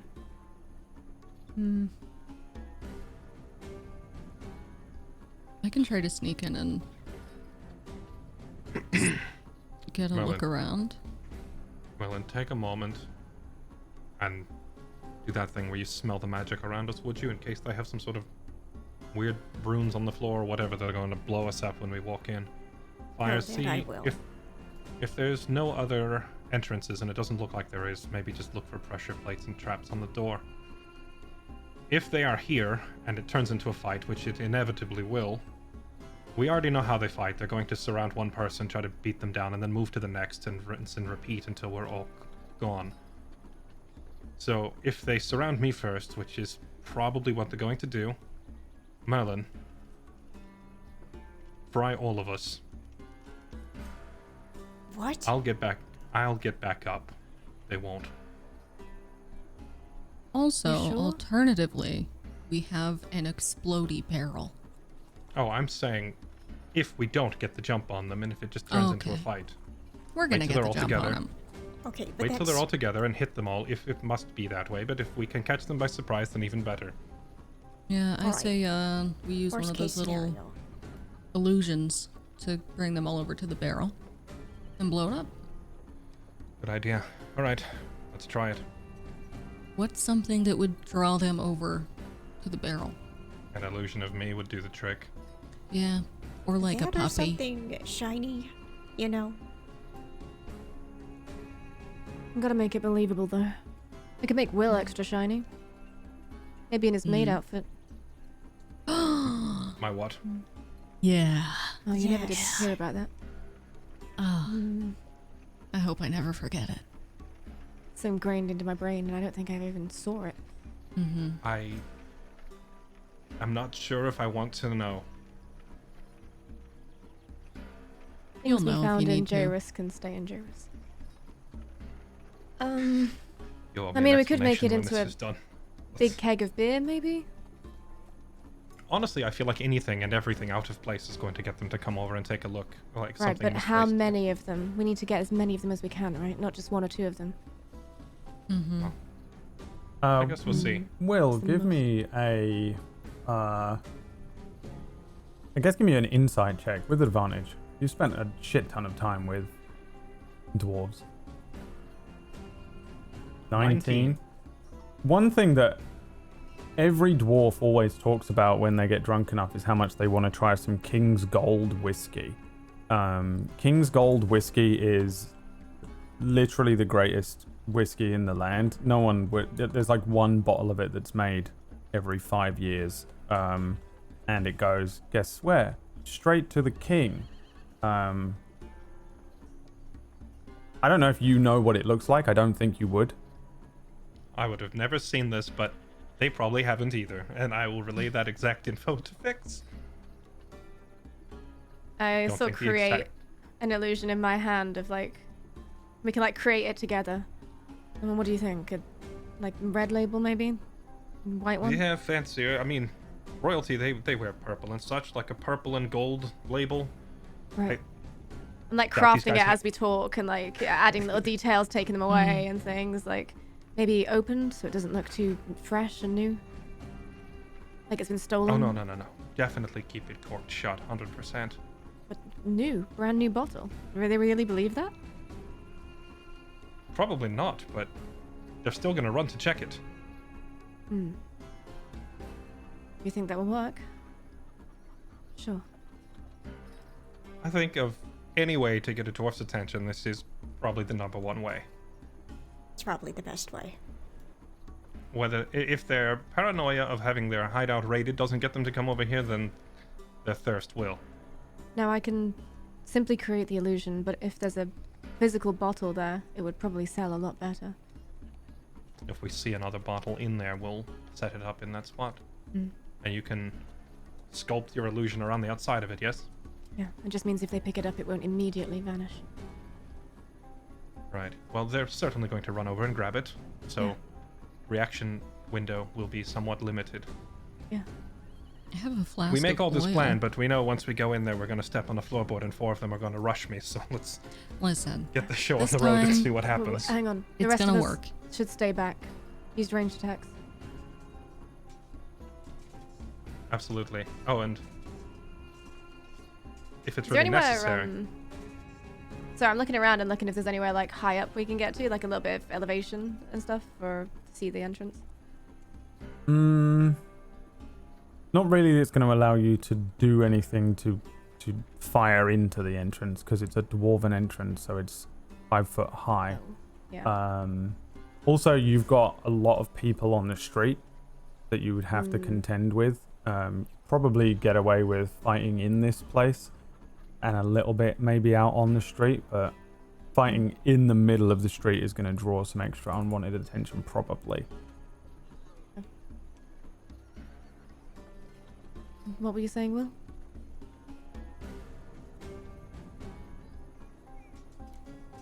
I've lost my train of thought. I was saying that we can make all these plans, but once we go in there, it may change dramatically, so we should... Yeah. Oh, I do remember. If we can't catch them off guard and just have Merlin hit them really hard, if they try to rush around me, turn the lights out again. I don't suspect they're going to be able to deal with it. Okay. 1 second. In that case, I pick up a stone off the ground and I hand it to Will. It's a little pebble. I'll cast it on that. It'll be with you wherever you go.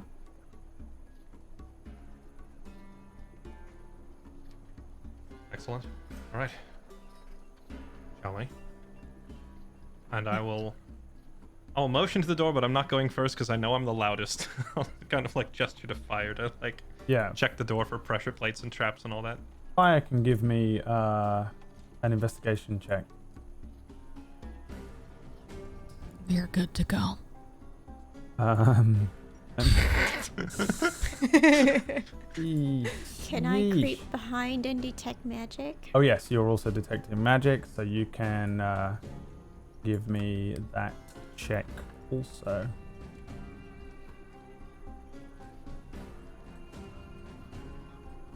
Oh, actually, it would just be that you're casting a spell, wouldn't it? It's not. I'm waiting for an Arcana check. Yeah. Okay. Let's see here. So, detect magic within 30 feet of you. You know what I'm going to do for you? Here's what we're going to do. I'm going to bring you over to this map. Okay. Yay. So, Yay. fire. In fact, yeah, fire. You walk up to the door and you check it around. It is, as the thing said, it is unlocked. And you look in and you can see that there are multiple doors. Now, obviously, we can see what's in these doors. But you can see straight through to a set of barrels. You creak the door open. There doesn't appear to be any dwarves in here, but you can see straight through to these barrels. One of them very obviously glowing green with an enchantment on the top of it. There are 1, 2, 3, 4, 5 other doors here, but you see no dwarves. The dwarves could be behind any of these doors. It's kind of hard to make out right now. Merlin wanders up behind you and begins incanting, and the group of you can get close enough to this door that you can take a look in. Doesn't appear to be any dwarves in here, but again, there are all these doors ahead of you that are closed. Merlin, you cast a spell, and within 30 feet of, let's just say, the doorway here, that's about here. The doorway itself, no magic whatsoever. These are dwarves. If anything, there'd be a mechanical trap, but fire, you're pretty sure there isn't one. Did Muppet say that they would be at the bar right now? I don't remember what time he said. He said like, oh, you'll find them. He said you might find them at the Tusk, or at the Tusk is the name of the bar, but or at their hideout, which was here. Oh, okay. So it's not like a schedule thing. It's just. I'll just whisper to Fix. I don't see anyone. Do you have an illusion that can make noise? Do you want to try that on the barrel? Now?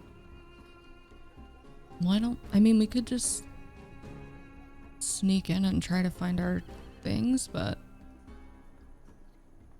I don't see anyone. I can make noise, but I need to be much closer to do it. Let's get inside, else we'll be spotted from the street out here. Feel free to position yourselves anywhere outside. If you move in, you're gonna have to make me stealth checks.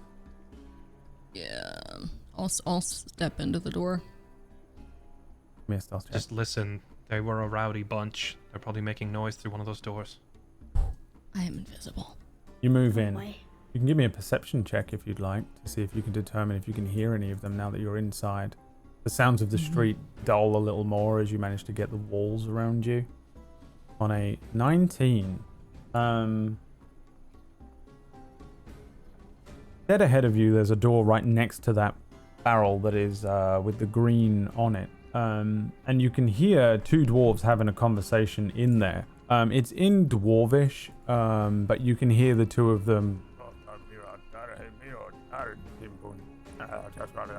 just having this kind of conversation. You get the sense that there's at least two of them in there. What did I write? Hold on. Oh, you can also hear on a 19 some snoring coming from in this room. Okay. I will pop my head out to the group, unless they're coming in. I don't know if they were coming in or not. I'd send Vita in. And Ash. Vita can just move around. That's a good point. Yeah. Yep. Always forget how annoying warlocks are. Yeah, but I don't like being annoying by like being like, Vita will check everything before we go in. That's what it is. That's So what is the irritating. Vito will point. play the game for us. Yeah, exactly. I don't like doing that. So. That's the point of having them. Vita in ash form. Give me a perception check and 12. all right. How invasive are you being? Is he just going in Going through keyholes and wandering Yeah, around. just going through keyholes, just like, dipping its head in, seeing how many people. Room to room. Yeah, I think so. All right. Put him in the first room that you send him in. Let's go to the kitchen. Oh. Yeah, you move through a keyhole, and yes, what you see is kind of a room where they would prepare food. There are a few barrels. There's a bunch of crates of varying foods and things. Again, it's quite hard to tell when you're Vita what's what. But yeah, for the most part, it just seems to be staff. No dwarf in there. Right, on to the next room. All right, roll me a stealth check as he goes in this one. Oh. What is stealth again? Sorry, he's not got stealth on the sheet. Dex. Dex. Got a bit of 16.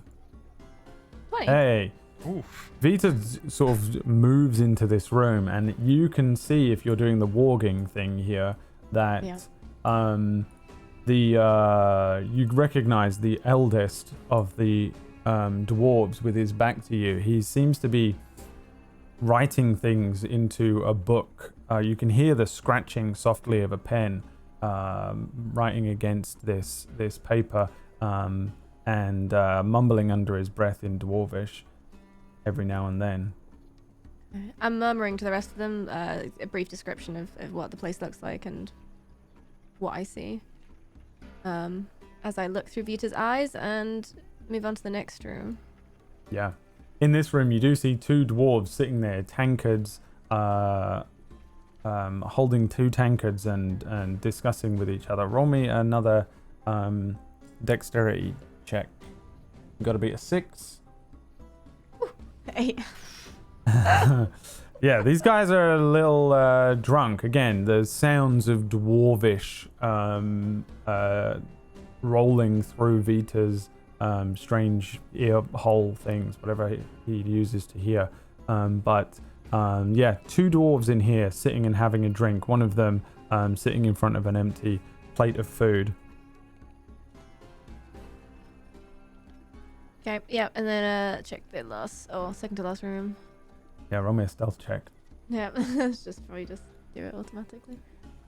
Oh. A 3. Luckily, there's nothing in here, but what you do see is all of your stuff and a bunch of other things as well. This is the storeroom. You can definitely make out certain items. The staffs that Merlin had, for example, are in here. They seem to have just been kind of thrown down, almost as if they were carried straight here, thrown into this room, and then left. Okay. All right, finally, a sleeping room. Yeah. Stealth? One sleeping dwarf. No need for a stealth check because he is very asleep. The sounds of a sleeping dwarf. Do I see his weapons or anything around? Next to his bed, you can see a battle axe. Underneath the bed, just poking out, you can see the edge of a crossbow. Okay. All right. Yep, I relay that to everyone. All of our things are second room to the left. So, 2 of them in front, 1 left and 1 right. Right. One left is sleeping. The one right seems to be their leader. Alright then. As the 2 of them come out of that mess hall area, as soon as they get nearby that barrel, Merlin set it off on them. Got it. Do you need to be close to Merlin, or can you do it from the doorway?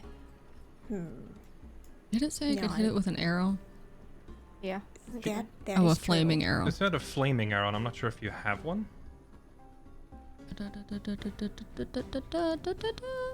Nope.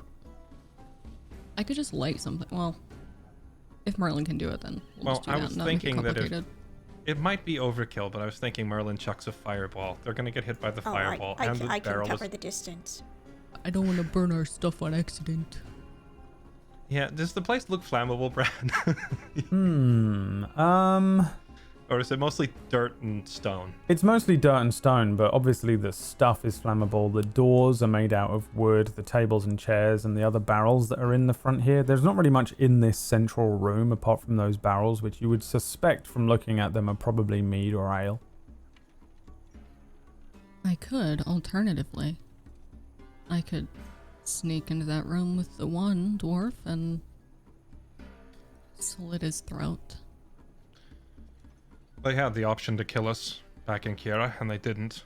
So let's not become the murderers ourselves here. We're here to retrieve our belongings and nothing more. Although Okay. perhaps beating a little respect into these guys is not out of the question either. So beating is fine, but okay. Yeah. I could choke him So, out. non-lethal? Is exploding the barrel going to be non-lethal? Oh, I'm not sure. Recall that you caught one in the face with quite a big fire spell back in Kira, and he didn't even go down. Yeah. So these guys are quite durable. I'm not really worried about. Yeah, The he initial was, blast he was on taking them out. fire. He should have been burned to a crisp. Right. That was no small hit you hit him with, and he took it in stride. So these guys are quite tough. I'm not really worried about accidentally hitting them too hard. We incapacitate them, take our things, and just leave straight away. That is the plan. Can we leave a message, maybe? Oh, I'm 100% going to have a word with them on the way out. We could be dramatic about it, maybe. You know, let the lights flicker and can make your I do voice love 'em. really thunderous for a while if you want to Ooh, be yeah. extra intimidating. Mm-hmm. I do love a little drama. Yeah. Alright, let's get this party started. Behind you, there's a noise. There are two town guards that are moving past on the road behind where you are. You guys are kind of like standing around at the front of the door. I don't know if you look necessarily suspicious or anything like that, but you're kind of standing around. The two guards walk along. One of them, a halfling, nudges at the other human guard, and they look over to you. They don't approach you or anything, but they're looking over there for a moment. You see them exchange words, and then the halfling waves over to the group of you by the door. I'm just gonna wave back and then make like a punching motion and point inside. Oh no. All I'm right. inside. So Yeah, I'm you're inside. You like- can't be seen. It's just Yeah. Merlin, Fix, and Will out the front. So I'm like, they're fine. Everything's okay. The halfling I'm gonna- turns to the human and they discuss something, and then the I'm gonna halfling sigh and walk towards them. waves you over, Will. I'm gonna stride towards them. I pull Merlin over to the side of the doorway so he can't be seen from the doorway. Gentlemen, The halfling looks up at you and says, "What are you doing then?" these guys caught us unawares on the road and took our belongings. We're here to take it back. How'd you know that? How do I know what? How'd you know it was them? How do I know who it was that beat us up and took our stuff? Yeah, how'd you find them? Wasn't too hard. They came straight here. Yeah, where'd you get those, wares of yours there? That shield? From my army days. Where'd you get yours? Where'd you serve? I served under Sir Talzin Free, 2nd Infantry. I was at Sorrow Creek. Pointless war. Stromson The Rebellion. human taps the halfling on the shoulder and says, "Yeah, I was at Sorrow Creek." Yeah, all right. Right, well, Were you? Can I insight check that? Because Yeah, I know give me that an insight survivors check. of Sorrow. I know survivors of Sorrow Creek are kind of rare, so him claiming to be there too is an odd one. he 22. seems to be telling the truth. He says, And I'll just look Yeah. at him then. "Yeah, Right. Well, spilling blood is is going to cost you." fair enough. What's it gonna cost? Well, how many of them in there? Probably 4. Hmm. The halfling looks up and says, "And what about Greg?" Yeah, well, it's not great for us if you walk into town and kick up a fuss like that, you understand? And especially with them lot, they're rowdy. We like to keep them calm, and there's only 4 of them. That means the rest will be coming back soon enough. And if the place is full of butchered dwarves, then we're going to get an earful. We've no intention of actually killing any of them. We just want to get our stuff back. Well, if they want to fight to the death over it for some odd reason, then so be it. I thought I had a mind to come and ask you for assistance on the town guard, but this seemed a bit beneath your notice, out of your jurisdiction, what have you. I didn't want to trouble, since we're more than capable of taking it back ourselves. Yeah, no, Can I? that is a personal grievance. That is not part of our duties, you understand? Can That's I hear understandable. this conversation at all? Give me a perception check. Okay. I think they're speaking in quite hushed tones. 20. Yeah, I'm keeping my voice down, and if fire's already inside, Yeah, okay. unless she's Fire's got big Superman elven hearing. ears, though. So Okay, maybe I she think can hear it then. I think this is a conversation that like most people wandering by are not really listening to. But Fire, you pick up bits and pieces of it. You're able to focus your hearing as an elf. I would like to crack the door open and I have 4 gold in my pocket, and I just put it in my hand, and I'm holding my hand out the door with the gold. Just going, give it to him. Get Merlin. The guards say to you, Will, while this is happening in the background. Yeah, well, things tend to get messy with the Reavers, you understand? So, you say you're going to just pop in there and, ask them nicely? Oh no. I'm going to return the thrashing they gave us. But I'll stay my hand from actually taking their lives. The halfling says, I'd fucking take their lives if I was you. Yeah, well, alright. You, Hold on. Hold that thought. How much trouble do these guys create for you? And are they known for just rampant banditry and murder? out of all the people in town, and I'm telling you this only because you're a brother, you understand? Their contribution is not great. So if a couple of them go missing, and they want us to look into it, maybe it costs them a bit more than usual. Right. Has no one put bounties on their head for all the trouble that they've kicked up? Is there some reason you don't just haul them off to prison? There's certainly more of you than there is of them. There's quite a few friends that are Reavers in town. A few more that like to hire them to do things, so...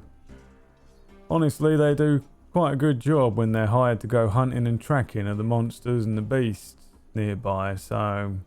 It's a bit of a symbiotic relationship, but frankly I think old Greg's a cunt, so... Right. So, you tell me then, would you prefer it they were never heard from again? I'm saying this. You pop in there, you make a mess. Depending on the mess, depends on how bothered I am whether they're missing their heads or not. And then perhaps once you get your things back, I'll come over and have a little whisper in your ear again. How's that sound? I'll tell you, how about this? Why don't you stay somewhat generally nearby, and I'm going to look for evidence of wrongdoing. And I'll bring you any evidence that I find. You can go over it. How about that? Yeah, it might work. Can I make a persuasion roll on this guy? You can make a persuasion roll, sure. A 23. Basically, I'm telling him I'm gonna like steal their gold and hand it over to the guards. So I think he can probably tell that. He's sort of already on side. I think you get the sense more that the two guards here are on your side, but not willing to make it look like they are in the middle of the street here. The halfling says, "We're gonna go and stand over there." Okay, sir. And then when when you're done with your business, maybe we'll come and have a word with you. And then the human says, yeah, the name's Hartford. This is Josa.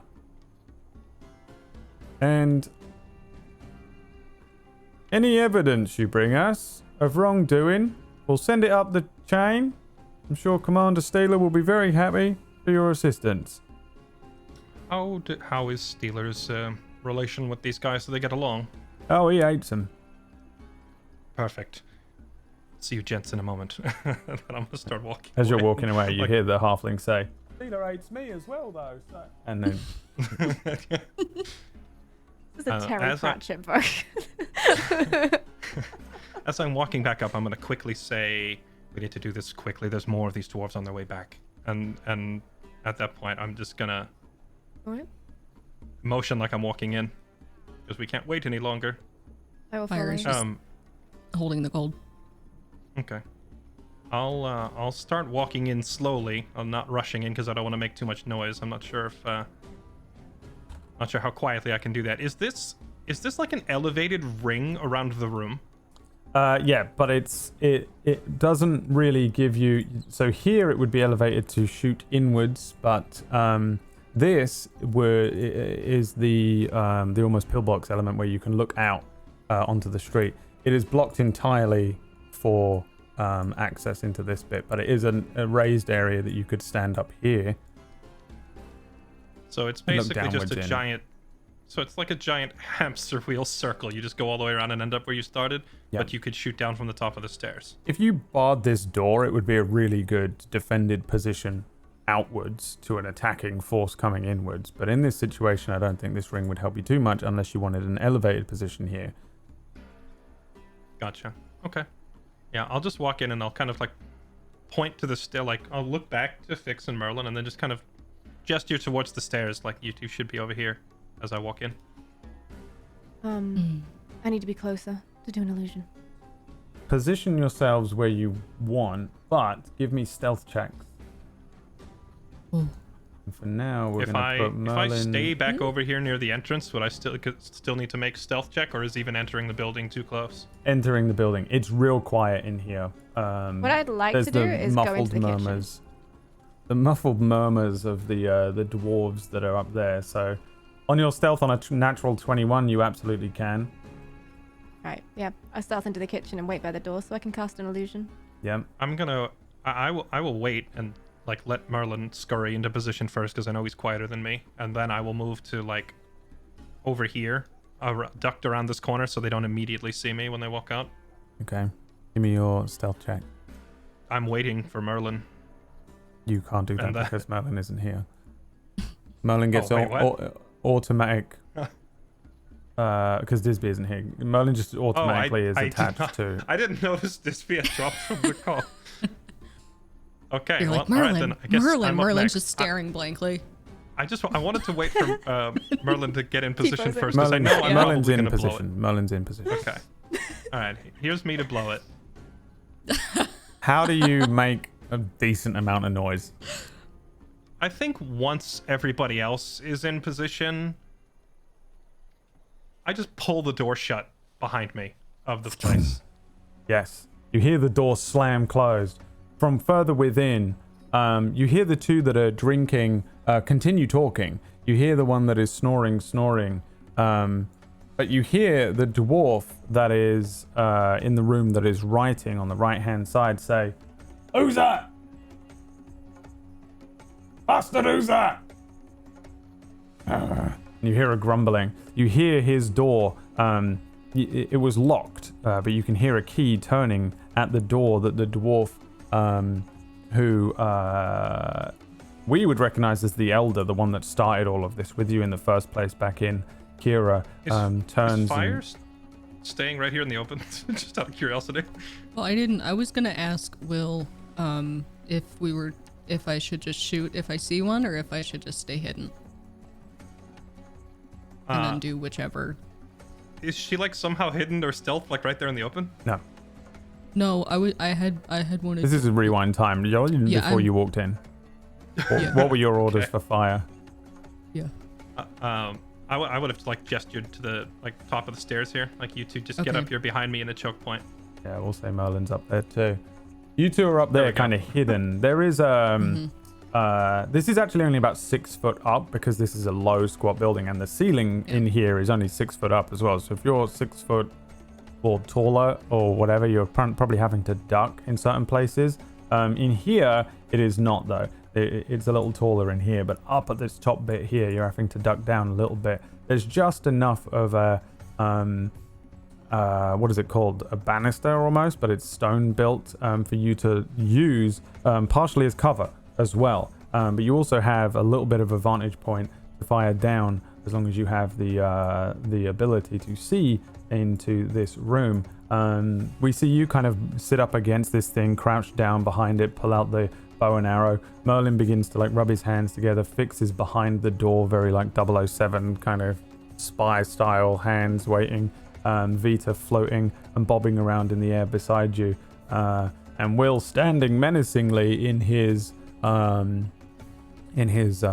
huge armor as the key turns in the lock and the door opens, and that is where we're going to end the session today.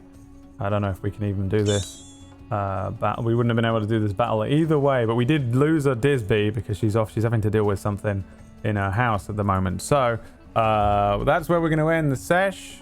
Good sesh. That's so perfect. Yeah, a good setup. I kind of wanted you guys to do that as well. I'm glad that you were able to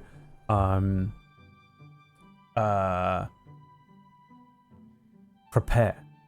Okay. It's like the end of some spy show with like sniper crosshairs on someone, and then you just hear the trigger pull and the episode ends. Yeah. That is like so what I wanted to happen here. I was hoping that you'd get in and maneuver around it. I didn't know if you were just going to be like fireball the door and just like you know, just like absolutely It's tempting. yeah. It was always going to be in your favor to a degree, but like charging in would have been one thing because they'd be like pulling their pants up and like running out of the door, you know, kind of like trying to figure out what's going on. Also, I did wonder whether you were going to try and get in and just kill each one individually, fire, and just Yeah, I was wondering that. That was my plan before we all decided on a plan. yeah, it wouldn't have been Fire as easy as that. assassinating. Yeah. Sorry, fire assassinating each one of them would have been really cool, but I feel like they had a chance to murder us and didn't. So, at least from Will's perspective, murder isn't justified here. Counter robbing. Counter robbing 100% justified. Yeah, for sure. Yes. So, we will see how this goes down in terms of the actual initiative order, which will be one of the first things that happens next week, whether you're able to draw them over to that barrel, and what happens in a much more fair fight between you and these guys. Again, you've already dealt with them once, these 4 Reavers. They are not they're not easy to kill. So I think it should be interesting to see, but you certainly have the jump on them. You have a couple of advantages this time, and you at least have spells and shit. So we'll see how it works out. And more than 4 HP. And more Yay. than 1 HP each. So tune in next time for the conclusion of how they deal with this, and also what they do in Dandelo, whether they go into the mines or go over and go and speak to this elder in town who will remember I wanted to give you the name of. But until next week, we'll do a quick round of shout outs to see who's who and who's where. Disby had to step away, so I'll do Disby's shout out. Go and follow Disby Arix on the Twitches and everything else. RP streams and RP streams and then some horror and then more RP streams every day 24/7. It's twitch.tv/Disby Arix, who plays Merlin on the show. And please go and support Disby. But you could also, if you'd like to, go and support Leviathan. Where can people find you, Leviathan? You can find me at twitch.tv/Leah. Also doing a lot of RP, terrifyingly. But a different kind. Red Dead RP. Cowboys. Yeah. Good sesh. Good sesh. That's it. Okay then. What about you, Brian? Hi, you can find me at Brutal Brie everywhere, and I will be returning to streaming on Monday at 6 p.m. Eastern Time. No. That's right. That's right. Your mortal enemy is back on it, baby. Oh. And I'm probably going to be doing Red Dead RP because I'm also on that train right now. Boy. With Cooter O'Doul. Cooter. All right. What about you, Fairlight? What are you doing? Hello, I'm Jesse, aka Fairlight_Excalibur on Twitch, and you can find me currently toppling empires most nights. I've been playing a lot of Age of Empires 4, bits of New World here and there, and waiting for the next game to roll out. Unfortunately, this is all the RP I get during the week, so I gotta save it all for Mistlight. Maybe I'll start doing GTA or Red Dead again some one of these days, but for the time being... Red We Dead. all overdose on RP. Like so much RP throughout the week. I did a year and a half of GTA. I've been there with the overdose. Also, Brad, I love the option to like scout out and get everything ready, and then knowing full well that the second I walk in the door, any element of surprise is gone. Yeah. That's the trade-off, right? Of being a big, heavily armored paladin sometimes. I'm doing a Dex Paladin next time. Yeah. Stealth Dex Paladin. Yeah, when I was setting it up, I was like, it's probably going to be quite easy for Fire to scout this out. On I think a 10, you would have heard the two in the kitchen. On a 15, you hear the snoring, and on a 20, you can hear the scratching of the paper, so you'll be able to identify where all four of them are. And that was kind of all I really put down, because I was like, other than that, whatever. Then it was a matter of how you wanted to approach it and whether you wanted to get in place. I really wasn't sure how you were going to do it. I figured that there would be multiple ways that you might want to do it. This was kind of how I expected it to go, and I'm glad it did. But we'll see how it actually works out next week once the combat element comes up and how they react to you and things. Bunch of racist dwarfs. How are they going to react? I'm sure pleasantly. If you want to see more shows here on Table Story, we have shows throughout the week. Tomorrow we have Rime of the Frost Maiden, another D&D show if you want to watch that. On Sundays at the moment, we have a Vampire the Masquerade campaign. On Tuesday, I believe, is the Witchcraft and Wizardry Harry Potter year finale. I was going to say season, but it's like they do years. They do school years in that show. Wednesdays, we have Spellwind, a new D&D show brought to you by Mythomatic. And that's it. I'm playing RimWorld tomorrow. I'm starting a new RimWorld playthrough. That won my game vote that I did. If you like RimWorld, I'll be playing that for a little bit. I'll either be playing it for 1 day or 6 months, who knows, with RimWorld. But I just 6 months. I just click commitment mode on and see where it goes, see if I can do it. So that starts tomorrow on my stream. Make sure you go and follow all of these people. Join our Discord if you want to jump into the theory crafting that happens every week. And I'm going to go and lay face down in the grass until tomorrow, because DMing is hard. See you next week. Thanks for playing, players, and thanks for watching, everybody. See you next time. Bye. Bye.